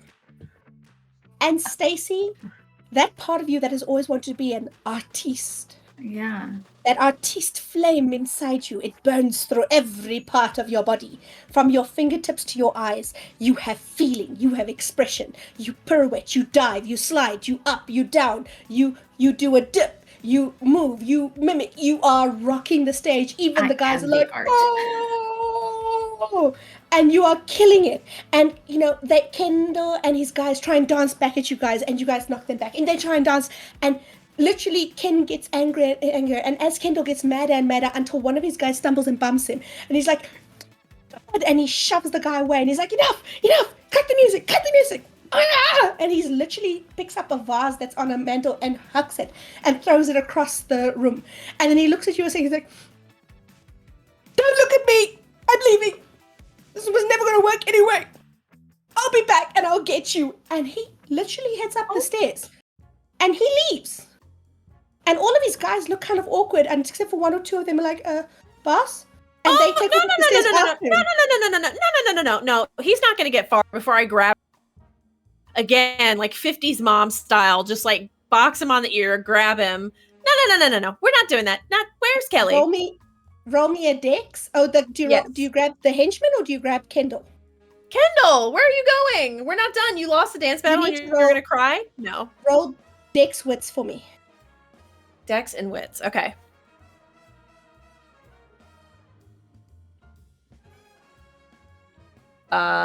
Three successes. A 4. How much willpower do I have left? Oof. Oh, I'm never gonna get there. Never mind. And he literally is just like, I'm out of here, man. Don't look at me. And he picks up his coat that's in the doorway that he dropped on the way down the stairs, and he like takes off to the doorway and slams the door behind him so hard the glass breaks. And two of his guys are like, Wow. boss, and they like kind of chase after him. And the other guys just kind of stand awkwardly around, and they're like, Do any of you happen to know where a young woman named Kelly might be?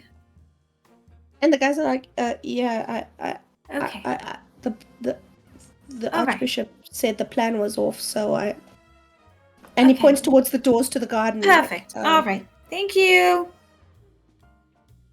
That's really all it took. I wouldn't put all your eggs in this basket. You see how easily they're broken. And one of the guys is like, he's sensitive, okay? He worked really hard on that dance. We'll get you guys next time. Okay. Okay. I don't want you all to die because, those moves were pretty sweet. So I'm going to offer you an alternative. You can come, not right now, but later. You can find yourself under the Camarilla rule, and you guys can all have jobs as my backup dancers or Forget main that, man. dancers. I don't give a shit. Bros for life. Bros for life. Oh, yeah. Oh, Get your Camarilla Masquerade ass out of here. Okay. The All Sabruts right. will be back. You will never beat the Sabbat. We will have this. And they start egging each other on. And it becomes an echo chamber very fast. So maybe we just go fetch Kelly. Maybe we just leave. I want to say that I hope that they get laid soon, but I wouldn't wish that on anyone. So maybe it's better that they No. just sort of percolate in this No. little filthy little house by themselves. Have It's- fun. Never mind. Just not gonna finish that They sentence. never will. And Okay, let's go get Kelly and get the fuck out. to the garden. So, you guys leave through the back glass doors, and the garden is nestled deep in the estate grounds. You have to go out the back doors, and there is these hedges that lead you down a pathway. There's stones, and you circle around some trees, and eventually you come up to the edge of the property. And what you see is this tangle of flora and plants and trees. It is a very thorny, twisty roses, bioluminescent fungi. There's otherworldly glowing in the moonlight. It is night moths and night butterflies. It is beautiful. The only thing maintained is the paths. And in the middle of the section is, when you get to the garden, in the very middle, there is a gazebo on the back left side. And behind the gazebo is the cliff leading to the edge of the cliff, and you can hear the ocean beyond it.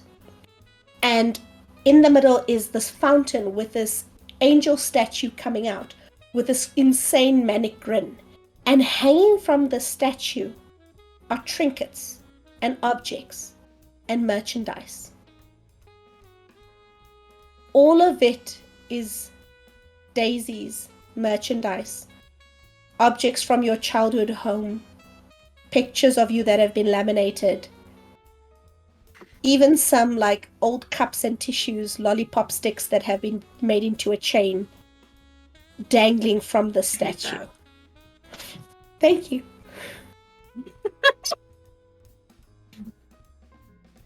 Jeez. The gazebo is a little bit further back from the fountain, and behind it is the cliff, and it is decrepit. It is covered in ivy, and standing in the gazebo, you see Duncan. He's got Kelly there. She's barely standing. She's swaying. She's leaning up against one of the posts, and she's where he can see her, where he can watch her. Do you want to just go tell him the plan's off? Yeah. It's time Somebody for tells. bro crying circle jerk time, I think. You might want to go in. Or we could just kill him. Not opposed to that plan. As you guys approach, he looks up and he sees you guys. And then he sees Daisy, and it's like the other two of you don't exist anymore. And he's like, Daisy, you've come. How serendipitous. I made this hidden garden where secrets like our hearts can unfold like petals. Where our fates intertwine like the tendrils in the dance of shadow and light. And he stands up and he takes a few steps towards you. He's like, here you are, the center of my universe, my beacon, my devotion. Every smile and whispered breath, a symphony just for me. You're here, you came. Daisy, I sought a solace in the arms of the night, but now that you're here, it's nothing to me. We're at the crossroads of destiny. Threads frayed but not broken. And we can weave a new tapestry that descends our dreams and kindred dreams. Embrace the dance, Daisy. Dance with me under the moonlight. Was he like this before? This is awful. It didn't start this way.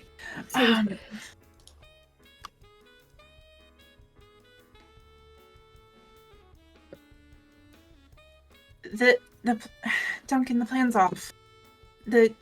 Kendall lost the battle, and you no longer have an employer. My sire's plans are his plans. I don't care about that. I care about you. You care about me, then give me Kelly. It doesn't matter. None of it matters. Well, you want what I want. Is that not right? I want you to want to be with me, to be with us. He told me how we can be together, Daisy.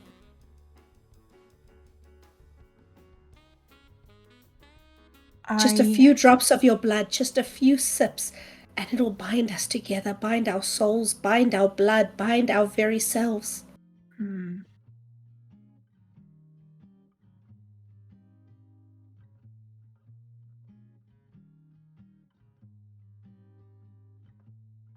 on, I have the perfect spot. And he takes steps back towards the gazebo, holding his hands out to you for you to join him there. It's just like the one you drew. Remember when we were 12? You always said you wanted to get married in a place just like this, and now we can have our forever here.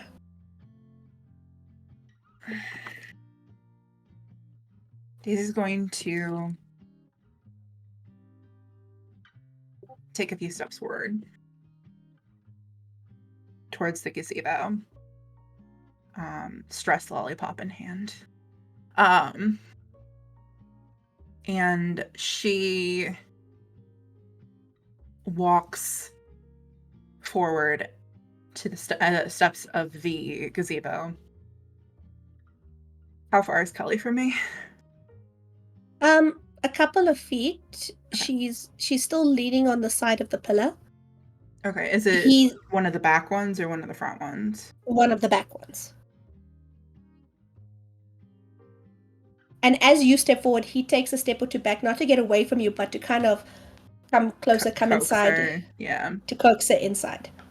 His hand is still reaching out towards her. Okay. Daisy is going to... Okay. So she takes a step forward again, and she slowly starts to reach her hand out. Margaret and Stacy, you see her kind of swivel her lollipop so that the stick side is out between her fingers. And she's going to reach out and take his hand. When you take his hand, he's gripping yours so tightly. And you have never seen Duncan this happy, even when you were together as a couple.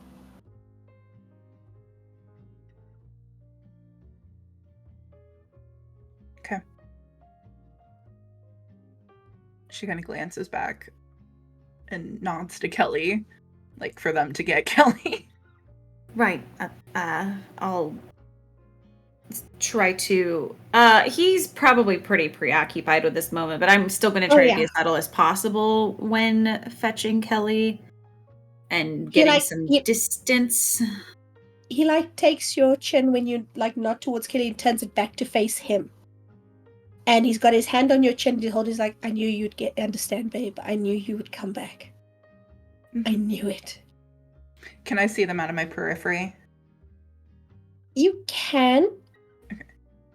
But if you look too often, he starts getting agitated. Okay.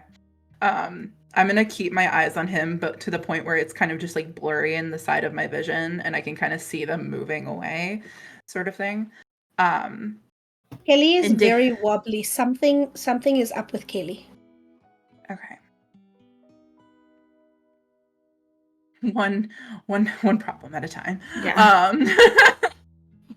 Daisy kind of smiles at him with she tries to give the most genuine smile she can. And he lifts up your hand, he kisses you on your wrist, and he's like, with the one he has the one he has you that you're holding, not the lollipop one. And he kisses you on the wrist. He's like, just 3 little drinks, 3 nights, 3 little drinks, and we have forever. That's all it takes. We'll never want to leave each other, never want to be apart.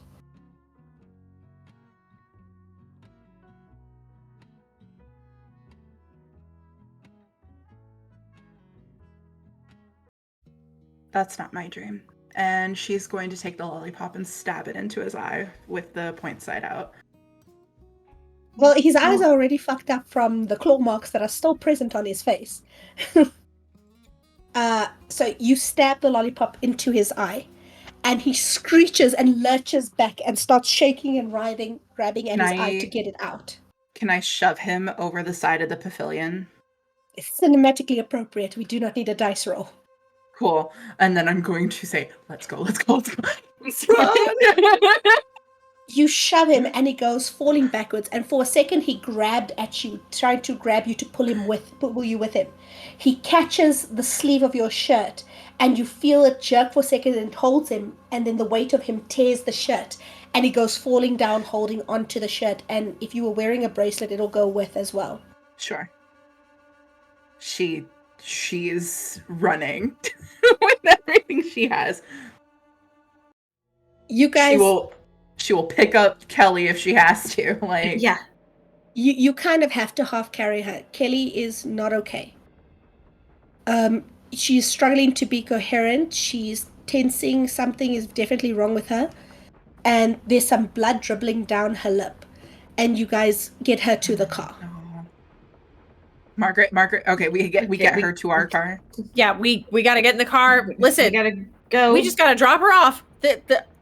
Barbara's just said to bring her back. We can walk her in, I think. Probably. Kelly is Yes, starting yes, to I'm go not saying- cold in the car. She's starting to Take go her out of the cold in car. the car. Her breathing is starting to struggle in the car. Okay. All right. None of us are doctors, so we can't do anything about that other than go. The blood that's on her mouth, is it kindred blood? It is indeed kindred blood. Oh, damn it.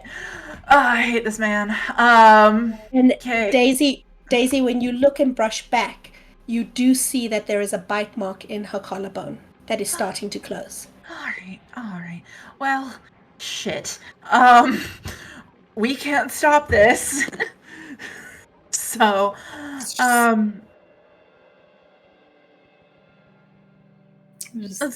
yeah. I think all we can do is just race Yeah. to Barbara's Yeah.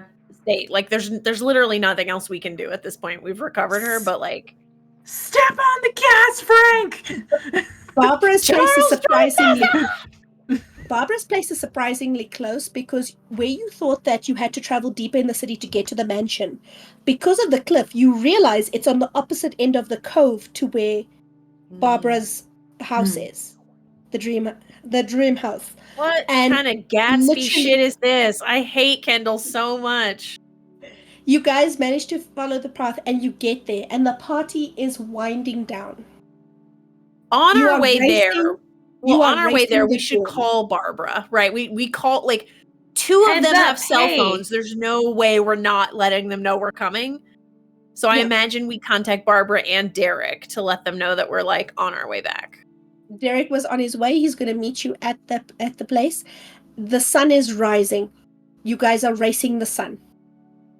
Your car has not got windows strong enough to keep the sun out.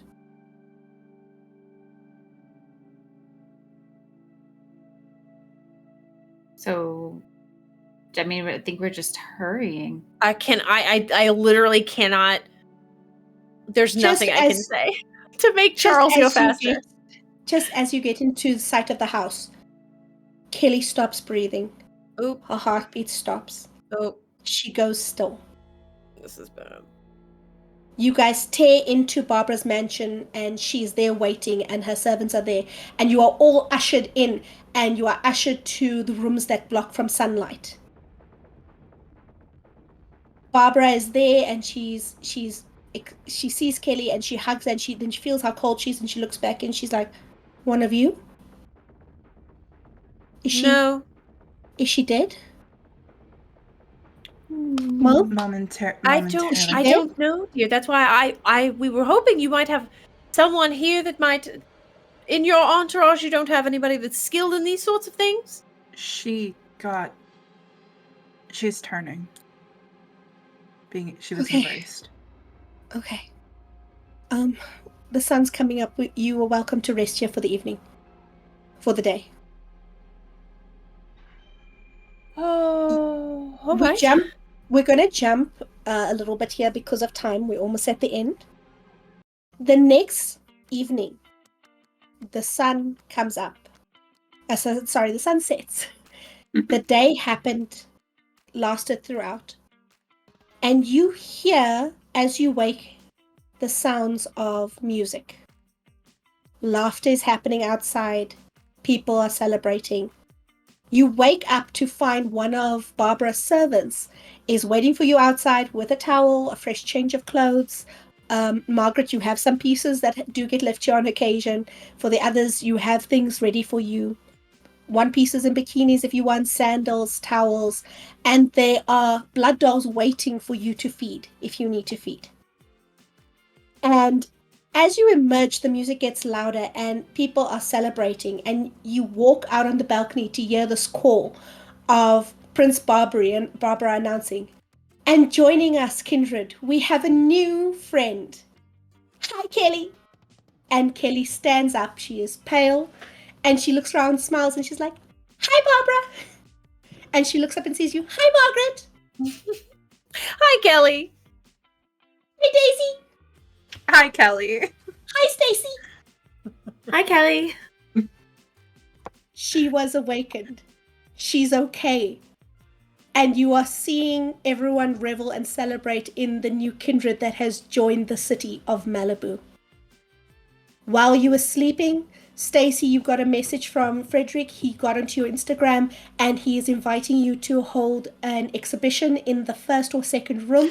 It is one of the smaller rooms, so you'll be able to show your art and enjoy that. Barbara runs up to Margaret and gives her this massive hug, and she's like, "She's okay, you guys did it, you guys did it." And Derek is negotiating with the prince. During the course of the night, you'll overhear him come and talk to you guys. You have been awarded Christopher's domain and his house. So you now have your own dream house on the beach, in a lovely domain in Malibu. And Prince Barbara has acknowledged that it is an established courtry. And she grabs Margaret's hand and she's bouncing, excited that a member of the family has joined you guys.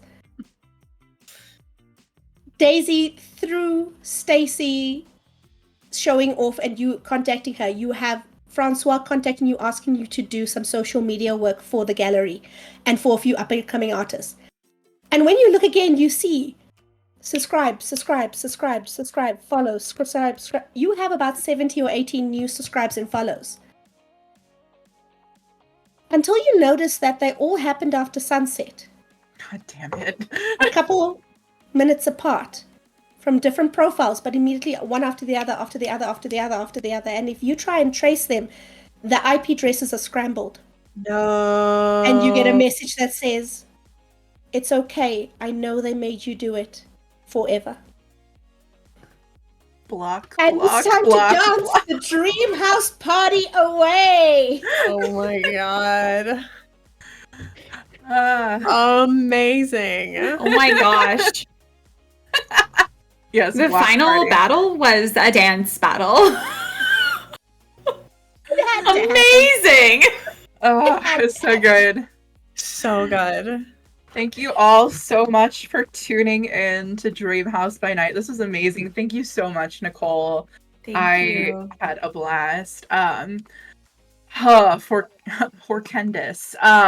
Anyway, so we have a few giveaways to do before we close out the night. With the disembodied voice, like, there we go.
Angela, they cannot hear you. So hi everybody. I've been vamping for a solid 5 to 15 seconds now. Make sure you put your name in the giveaway. I opened it one more time. Once I see that person put their thing in. Yeah, don't worry about it. There's always a tech thing, you know, streaming. Anyway, something. You all are wonderful. God damn it, Margaret learned some gun safety. Okay, now you've all heard pretty much everything I said. All right.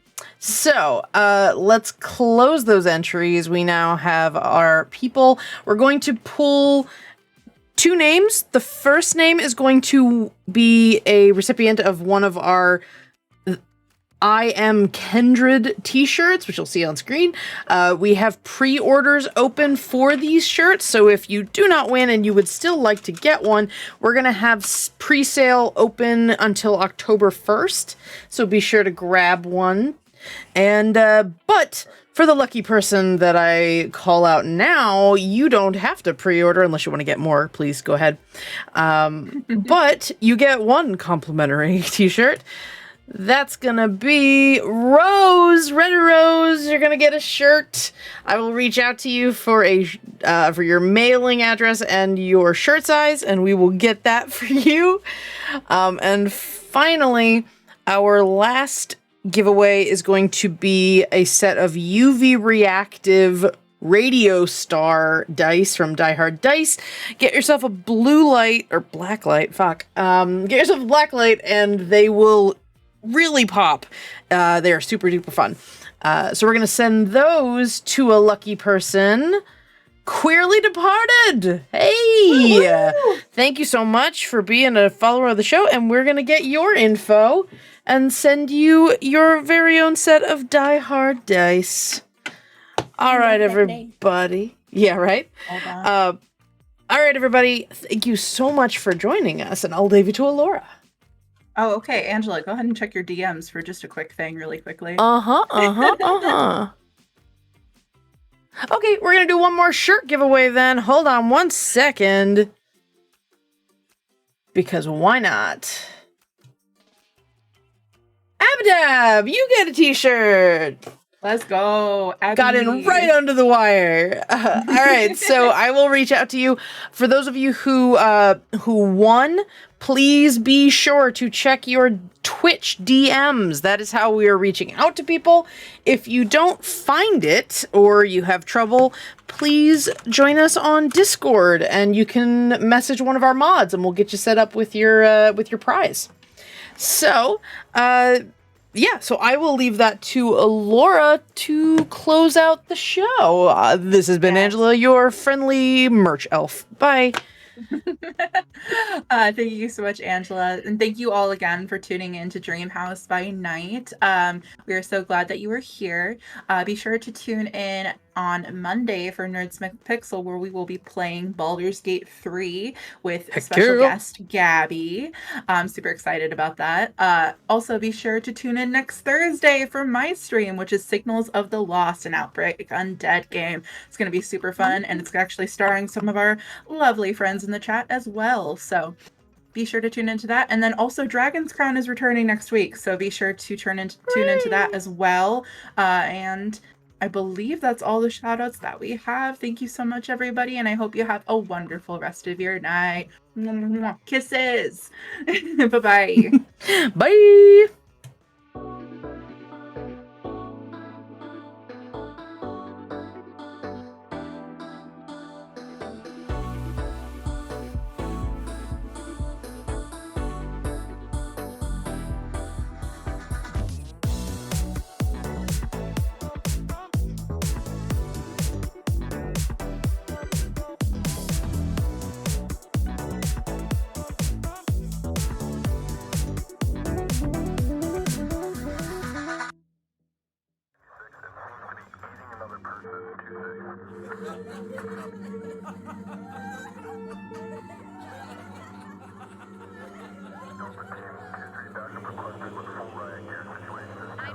What's your emergency?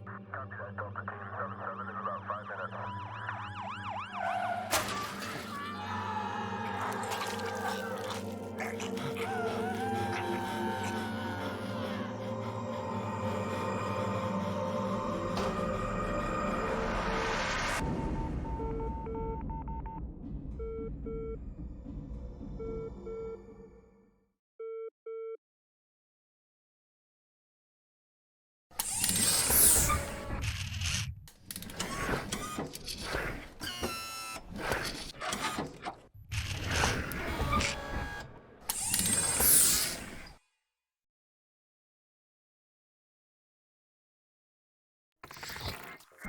by the dance.